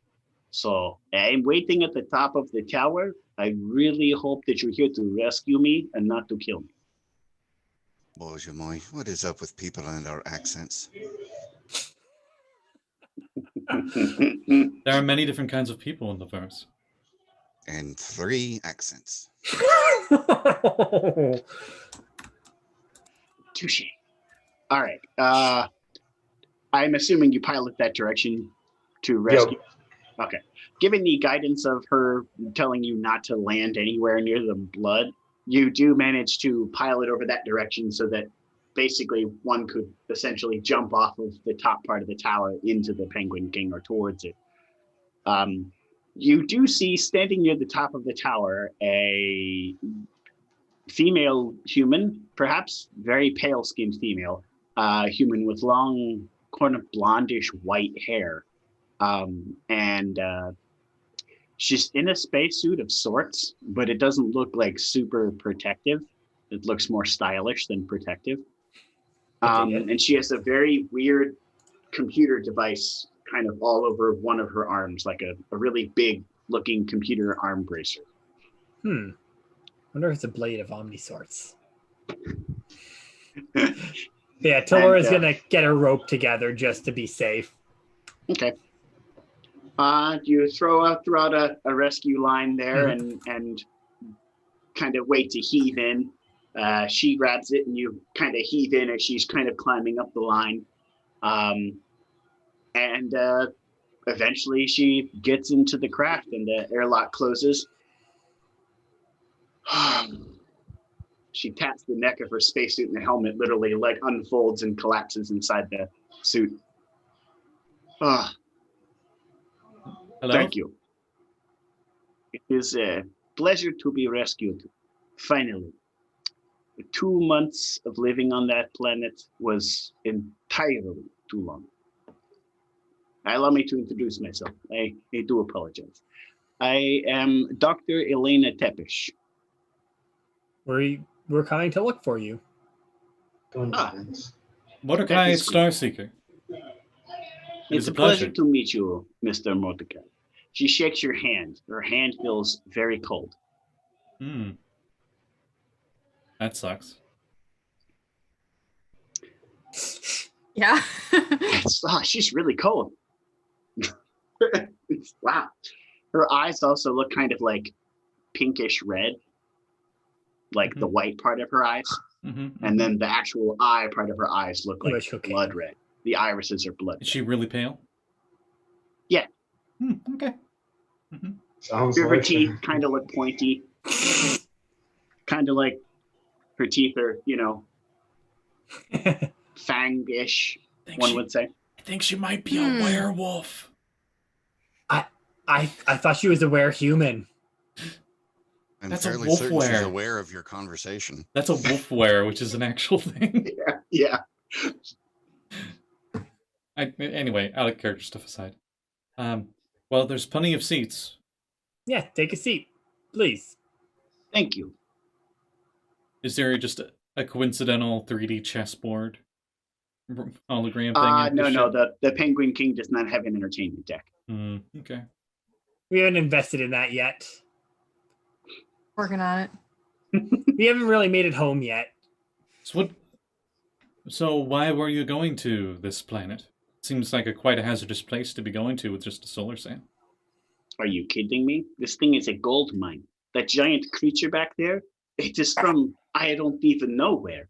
It's able to survive in the hazards of space, was practically just rolling along like an asteroid through the sky, and just happens to collide with this Monopolist. It's not even creating a gravitational field, yet somehow this thing was able to crash into the top of it. Its landing site was rather unfortunate because it cut itself open, but it is not dying. It's alive and not alive at the same time. It is the epitome of a coma that you could say for such a creature of this size. It is healing from its injury, but its injury is also preventing it from getting up and moving and staying alive. So it's just bleeding out oceans of practically infinite blood all over the planet's surface. The Monopolist is useless, but its gravitational systems and anti-grav technology are still working. I don't understand anything about this factory, and neither does Dr. Under. But this creature, its genetic information, she taps her arm bracer-looking computer thing, was something I had to explore. Oh, wealth of information I could not ever have dreamed of having. Did you get everything you needed from there? Many months ago, yes. Unfortunately, I wish the solar sail would have worked. It would have been back months ago. How is everyone else? Well, Talurra just kind of says, you might want to take a seat. Oh. Okay. What, she kind of immediately seems quite skeptical. Yeah. What Talurra's like, exactly happened? You are very fortunate that you weren't there.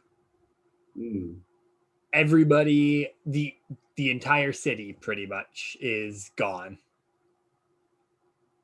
People. What happened?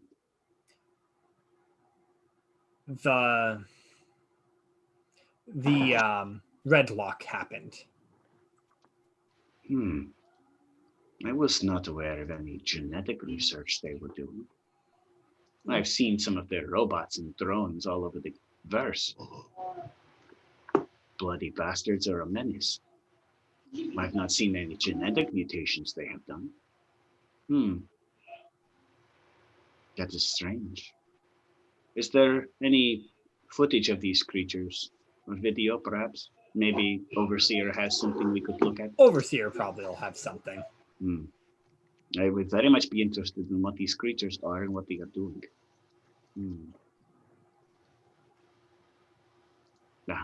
And anyway, you can, if you want, we have a bed. You can go lay down if you need to. I am fine. I spent many months lounging around in the factory of horrors. I'm pretty good when it comes to rest right now. All right. After doing something like that, it might be a while before I sleep peacefully.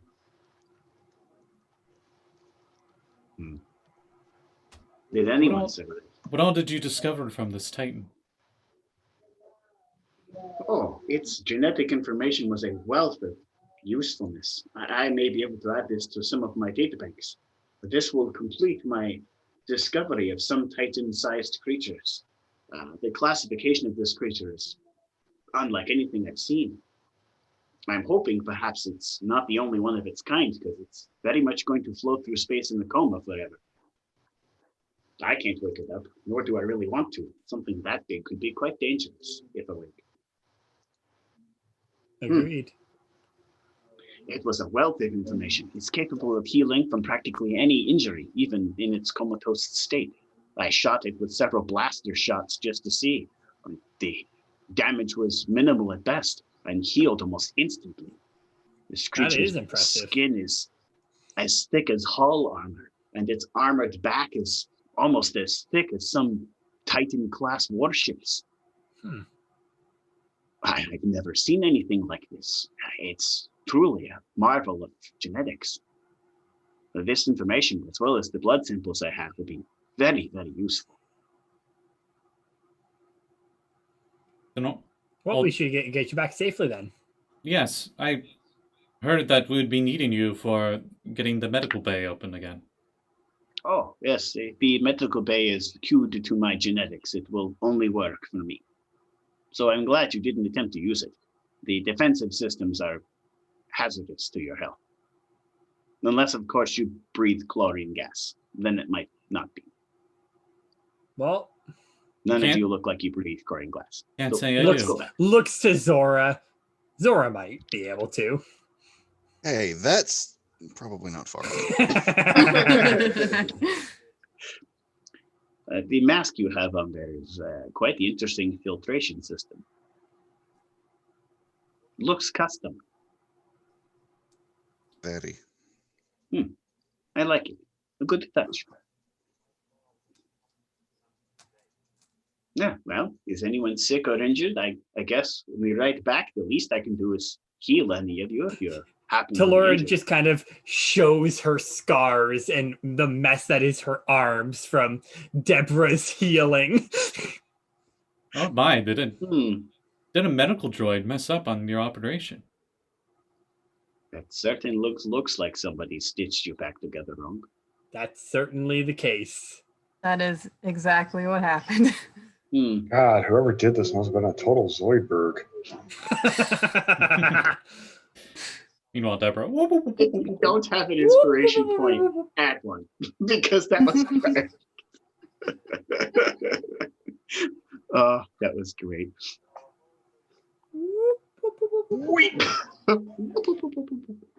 All right.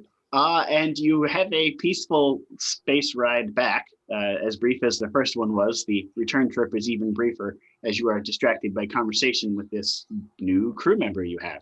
Mm-hmm. And you get back and she says, go ahead and park over there in the genetics lab. Right. I need to get this information to the lab as soon as possible.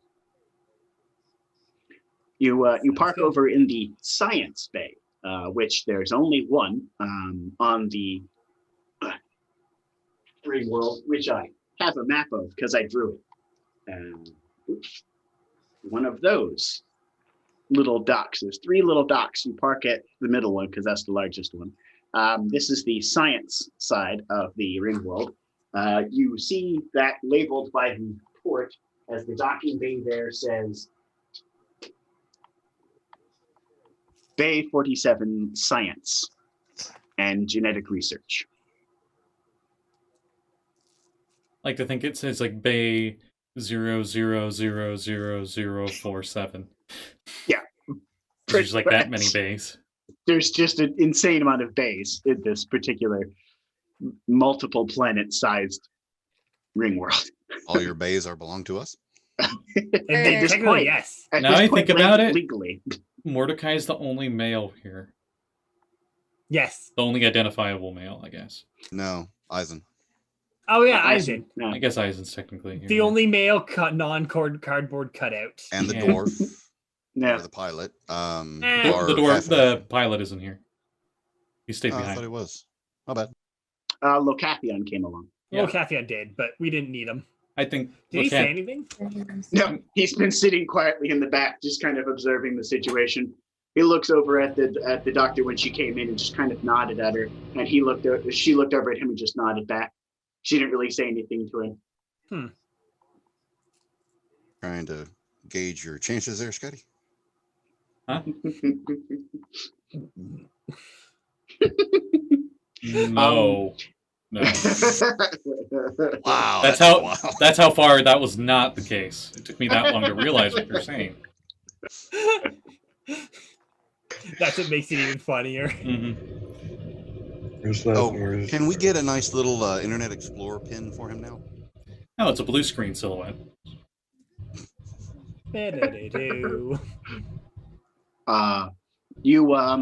You go into the science lab, and the minute Dr. Tepesh, who walks ahead of the rest of you, walks into the bay, a kind of light shines down over where she's standing, as if it's scanning her. and then retracts back into the ceiling. And Okay. then all the lights in the entire lab all turn on and activate, and everything seems to turn on and work. Talurra just You kind hear- of puts hand over eyes and the lights turn on. Like, God fucking damn it! Why Oh, is everything so bright? I am sorry. I forgot you are sensitive to light of this caliber. I Yeah. apologize. It's all good. I'm Lights used to it. change to non-solar, and the lights in the entire lab have a pinkish glow to them, and it That's somehow doesn't affect your eyes at all. That's better. I do apologize. I forgot your species is sensitive to white light. It's all good. I wear the sunglasses for a reason. I figured as much. I do apologize. Some of the lab interiors do not have custom lighting. It's mostly because I need the light to see what I'm doing, and if it turns a different color, you see how Fair. that would be distracting. Question for the verse. Sure. Would that change and alternation of coloring affect Zora at all? What Do you need a reminder on that? is Zora? Yeah, send me a reminder on that. Okay. Is Zora gonna be like and just like go insane and kill someone? Like a bull with red colors?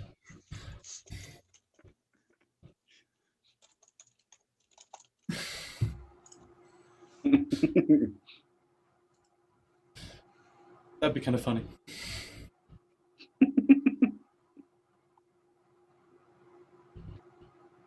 That would be fun.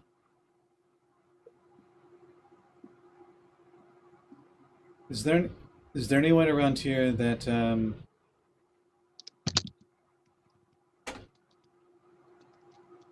where we'd be able to rest or such You guys rest in our ship.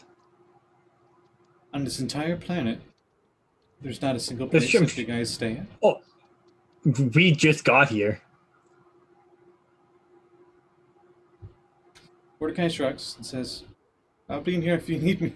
He just goes to sleep, I guess. Oh, please. I have more comfortable places to sleep than this. Go sleep in one of the charging bays over here. Come on. She leads you over to a bank of what looks to be these glass cases that you can sleep in. And she taps one of them and it opens up. Have a rest. Whatever you want, comfortable environment, oxygen, nitrogen levels, they will adjust to your species. You just lay down and have a rest. Cool. Sits down, and then like 50 robot arms with like drills and buzzsaws come out. One of them tries to remove the mask from Zora. She starts beating it away. Yeah, stop it! Yeah. All of a sudden, the Empire theme starts playing, and nobody knows why. Dun, Yeah, dun, yeah. dun. Imperial March in the background. She leads you to a rather elaborate looking genetic lab, the likes of which you have probably never really seen the equipment that is here. This is all just top medical equipment.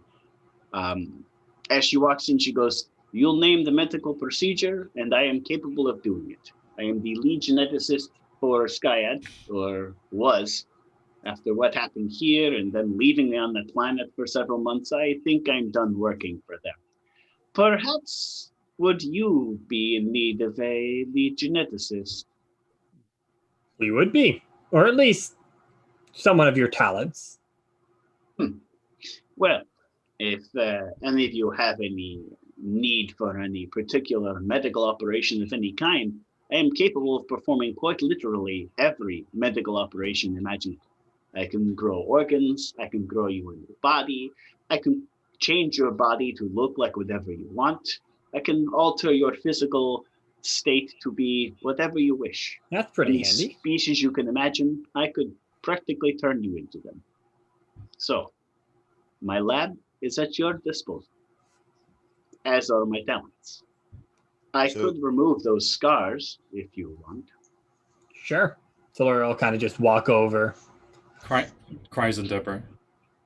So, theoretically speaking, if someone were to cut the head off of a Jedi, they could replace that on some other body? Theoretically, yes, if there was a Jedi. I could grow a new body for the head, or I could grow a new head for the body. Whether they will be the same Oh person shit, 2 of them. Never mind. would be a problem, but Theoretically, if there was a Jedi. But I don't know of any Jedis. I think I may need to reiterate, if I'm not speaking in the accent, it is not in character. I know it's Yeah, not. yeah. Right. Okay, just making sure. Yeah, no, so she leads you over to a machine, and she says, have a seat. Sorry, I was laughing at Chad. All right, yep. Talurra's gonna go take a seat down. Take a seat.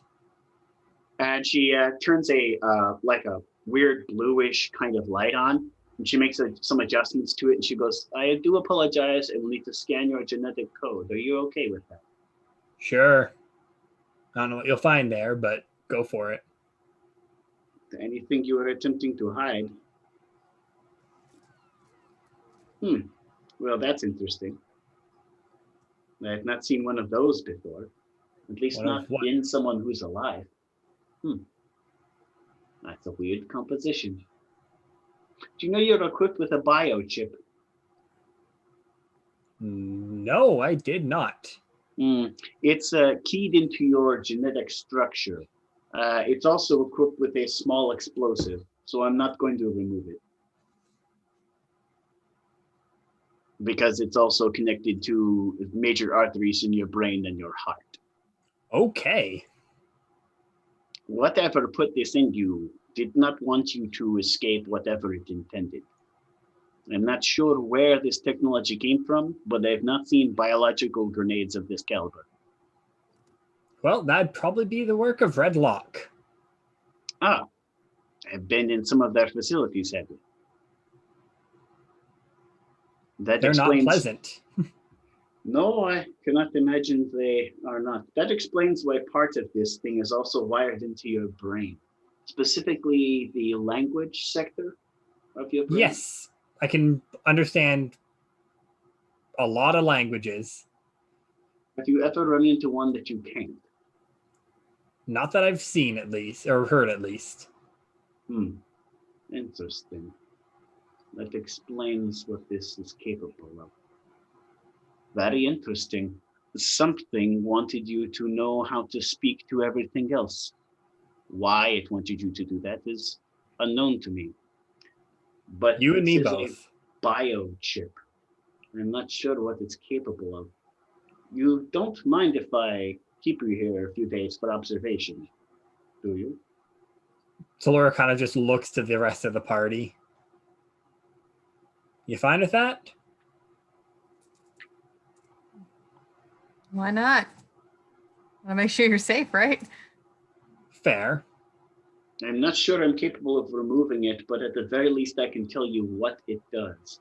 By the way, when she looks at her arm, it's a holographic display of information that literally projects up from the computer around her arm. Sweet. And as she said, do you mind if I scan your genetic information? She literally tapped the side of it, and a white light briefly scanned part of Talurra's skin for practically a second. And she had all this information come up on the screen. So, Pip-Boy 3 million? Similar, yeah. A medical Pip-Boy, as it were. Yes. I will at the very least tell you if this is something you need to worry about long term, being as you are very long lived for your species. All right, well, let's work on getting rid of those scars then. Sad information aside, right? Let's forget about that, okay? We'll look at that tomorrow. Fresh day, fresh information. And she turns the light on, and as she scans the light over parts of the scars on your body, you feel an itchy sensation, and the scars literally go away. That's awesome. It might take a while, but I can remove any scar you have on your body. That is appreciated.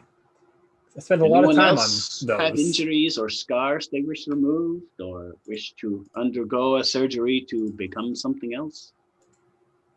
I'm capable of all of those. She kind of says nonchalantly as she's scanning. Slide transition, and like one person's now a unicorn, and like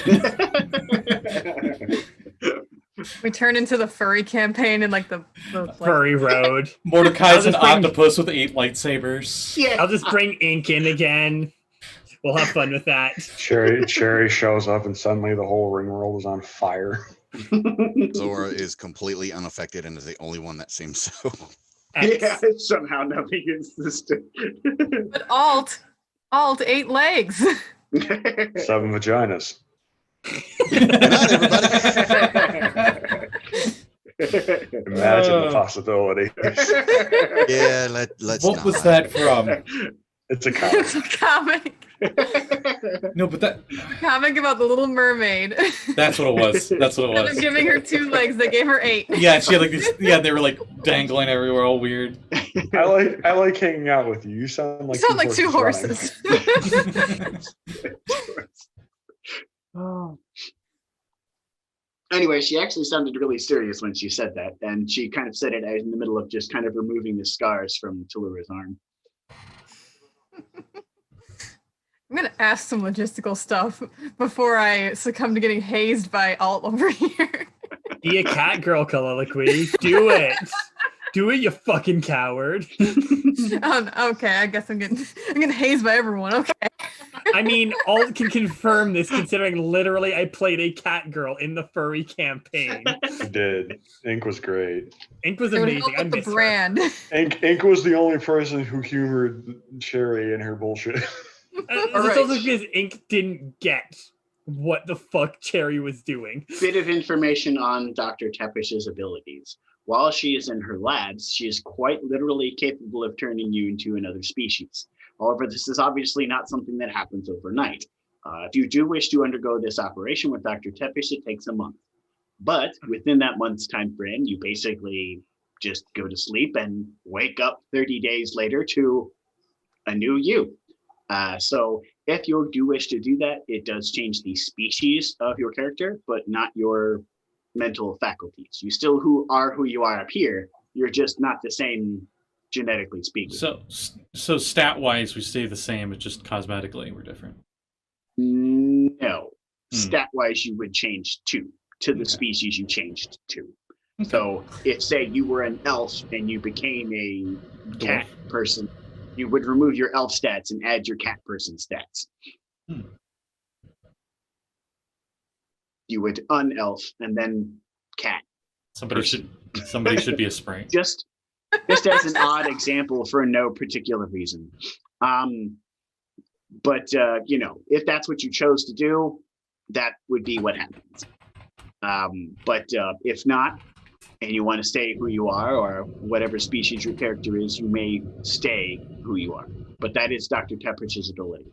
She can medically repair any injury you incur and any scar you happen to get. She can regrow limbs if you happen to lose them. That might be important later. And It almost was important sooner. it was almost important sooner. You're right.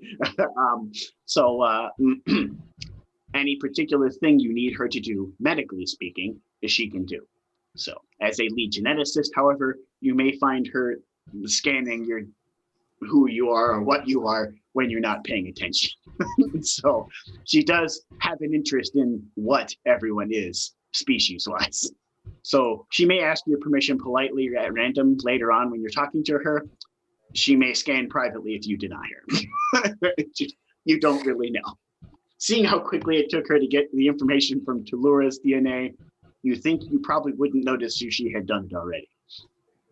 She probably already has done it already. She might have. Dr. Tepish is capable of making medical stim packs, which function just like a healing potion. They heal you for a D8 damage.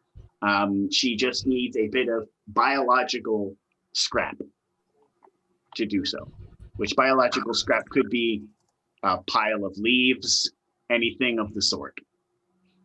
Oh, I was gonna joke quick. There we go. Technically speaking, yes. I don't think. Nanites work in mysterious ways. Oh God. But anyway, Mordecai is But, meditating. yes, you enjoy a nice rest inside the rejuvenation booth. Yep. She also points towards a bank of those same rejuvenation booths and go, anyone else need a nap? feel free to take one. I promise you'll never get a better sleep than you will in one of those. Has it been Literally.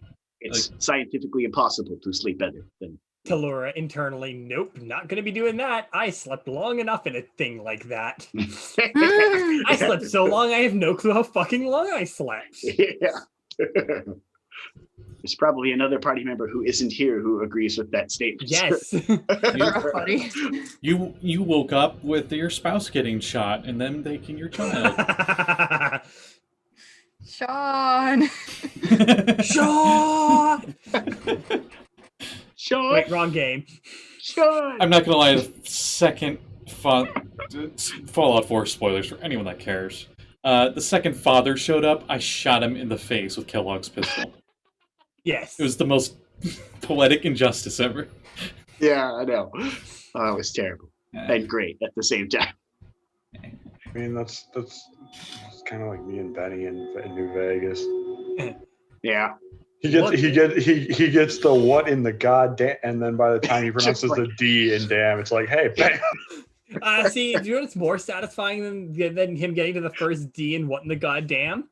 It's just putting a ripper up his ass the millisecond you find him. This and is also just true. tearing him a Don't even let literal him new talk. one. Penny was my least favorite character in that one. It seconds after I found him, I was like, goodbye, Benny. Benny is That's both my true. least favorite and most favorite character I in that think game. I think we can all agree, though. I think we can all agree. Ave Kaisar. Yeah, Ave Kaiser. Yeah. I have to Avocado. take one quick second to jump back to the whole father scenario, because one of my favorite playthroughs, not only did the people that found him immediately bust his face in with the what's the pneumatic gauntlet? The power fist. Piston. The Power ballistic, fist. the ballistic gauntlet, Yes. or the Yeah. They had named it Power Mr. fist. Fister. Uh, And not only did they get a critical hit and kill him immediately, they instantly cannibalized him. Of Excellent. course. Ooh, What I- you gotta do? Was laughing so hard. It was priceless. That's Anyways, great. proceed. I apologize for derailing. No, that's great. That is a good Now one. I'm thinking about New Vegas. Thanks. Oh, such a great game. Now I think about it, I just Welcome. saw what time it is. Did you want to end it there? And on that note, we will stop there for the evening. It seems like a good pause, a good segue into the next quest, which you have several of them lined up. You've rescued Dr. Tepesh. You now have a possible revenge for what was done to Talurra and Nox lined up onto the chopping block there. You've got a couple other side quests going on. What's going on with the communications in the verse? They're all down and broken. Something needs to be fixed. Maybe that's something you can fix. Who knows? In any case, we will start with plugs. Meriel. Yes. You can follow me at Colliloquie on Twitter, and I'm sometimes on Instagram. I don't post very often, but it exists. My commissions are currently closed. I have 5 slots, and they're all filled. When I will open them again, but I'll try and make it as public as possible. It's well worth the money. I got a commission, and I know Hera has one of the commission slots taken from your current log. Yes, and I apologize it's taking so long. No, it's fine. I will speak for her in this regard. Of she is fine with waiting. All Just right. take your time. Don't work yourself to death. We do not want that. All right. Thank you. The words every artist likes to hear. No rush. Yay. Literally, Oh. colloquially, I'll say Rush. this. I'll say this to you. Hera's like, I asked her the one day, I'm like, has Kalila said anything? No, I'm like, and I don't really care. She'll send them the pictures to me when she sends them.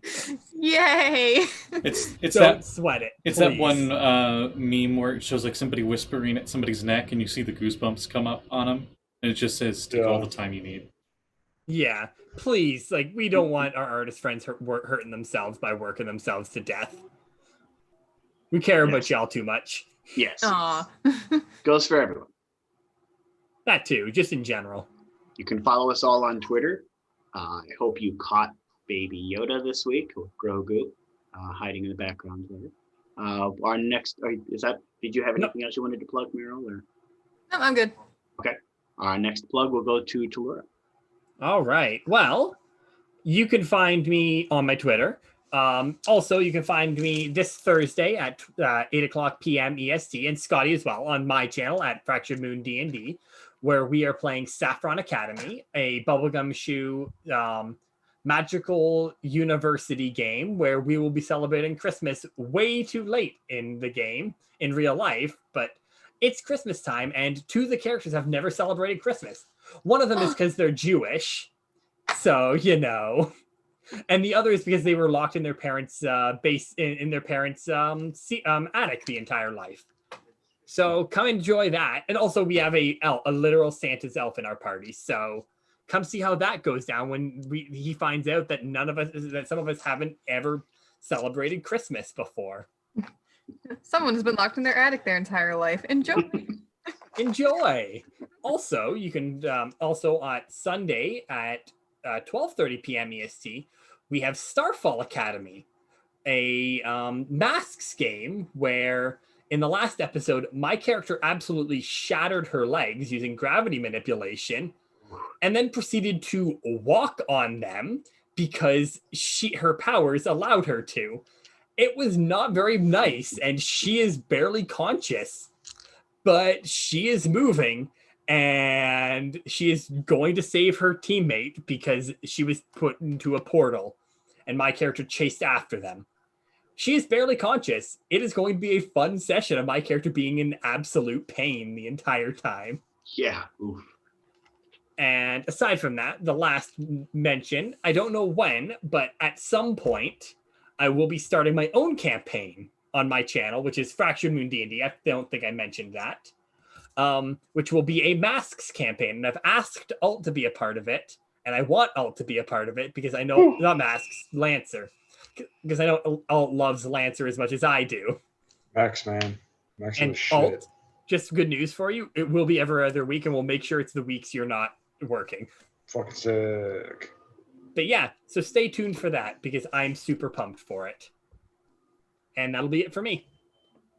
All right. Well, we'll move on to the next plug. Noelle. Oh shit, that's me. Yeah, you can find me on Twitter at Altaziel. I occasionally post a bunch of sketches. I haven't done like full artwork in months at this point. But yeah, it's whatever. Sketches are great. I've been busy. I'm also in a couple. Well, I'm in like 2 other games. I guess I'll be in Vex's Lancer game when that starts up, and I'm occasionally in the Retroverse Corruption crew, but I've also been gone from that for like a couple of months now because I've been very busy. And, other than that, I don't know. I mean, I guess I've been writing more. So if anyone's over on fan fiction, you can find me under the War Raptor handle. I write about BattleTech and stuff. So It's really good. I've read a few chapters. I'd recommend it. Everything Alt does is amazing. I try. Yeah, hopefully next time we play, my voice won't be fucking destroyed. So yeah. It's okay. Noelle just had too much fun flying around the real world in space. You just I mean, that tracks for her. You know what, mood? It was fun, by the way. The gravity fields around this ring world are exciting. In any case, we'll move on to the next plug. Zora? I got nothing. Okay, fair enough. Mordakai, formerly Deborah. Yeah. Oh, jeez, I scared the crap out of the cat with that.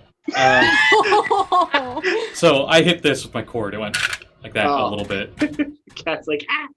Because like I gotta go. Sorry. We're under attack. Anyway, I'm sorry for anyone who liked Deborah. It's just she was not really fitting in very well with how the campaign was going, and I don't think everybody wanted a butt ton of scars all over them. That's pretty much. It would have been fine. So, for those of you that don't know, Mordakai is the psionic warrior fighter from Tasha's Cauldron. So, technically not playing anything homebrew on this one. Yeah. So I look forward to Mordakai helping out the rest of you guys. I'm teaching you the ways of the ways of the Laser Master. How they. Of the Schwartz. No, that's copyrighted. Can't say that. No, I'm Okay. I'm part of the Order of the So- Laser Knights. So If that's the case, I did not realize this was going to be a permanent character, and I apologize in advance for all of the shit I'm going to be putting you through. Oh, I cannot it's way wait. funnier. I cannot wait for That this shit. party conflict is interesting. Yeah. Yes. It's part of the reason I'm having such a hard debate with myself right now. and He wants to fight you me. all can see the obvious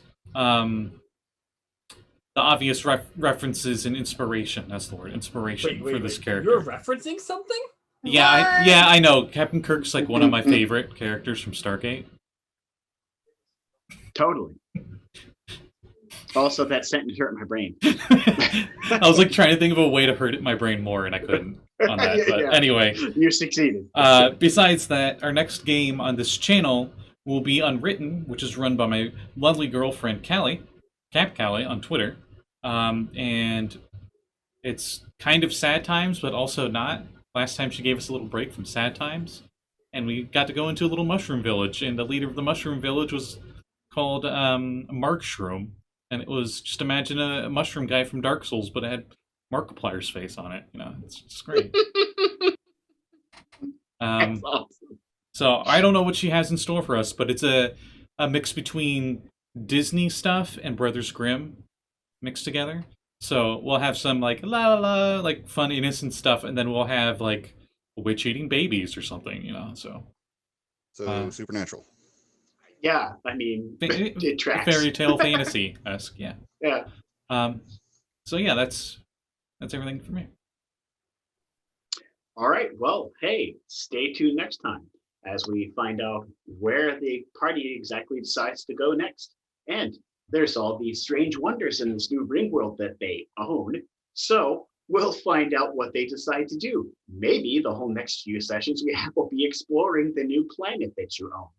Who Yeah, knows? we own a planet. That's ridiculous. In any case, we'll catch you next time, Space Cowboys. Bye. May the verse be with you. Oh, my I gosh. punched Scotty.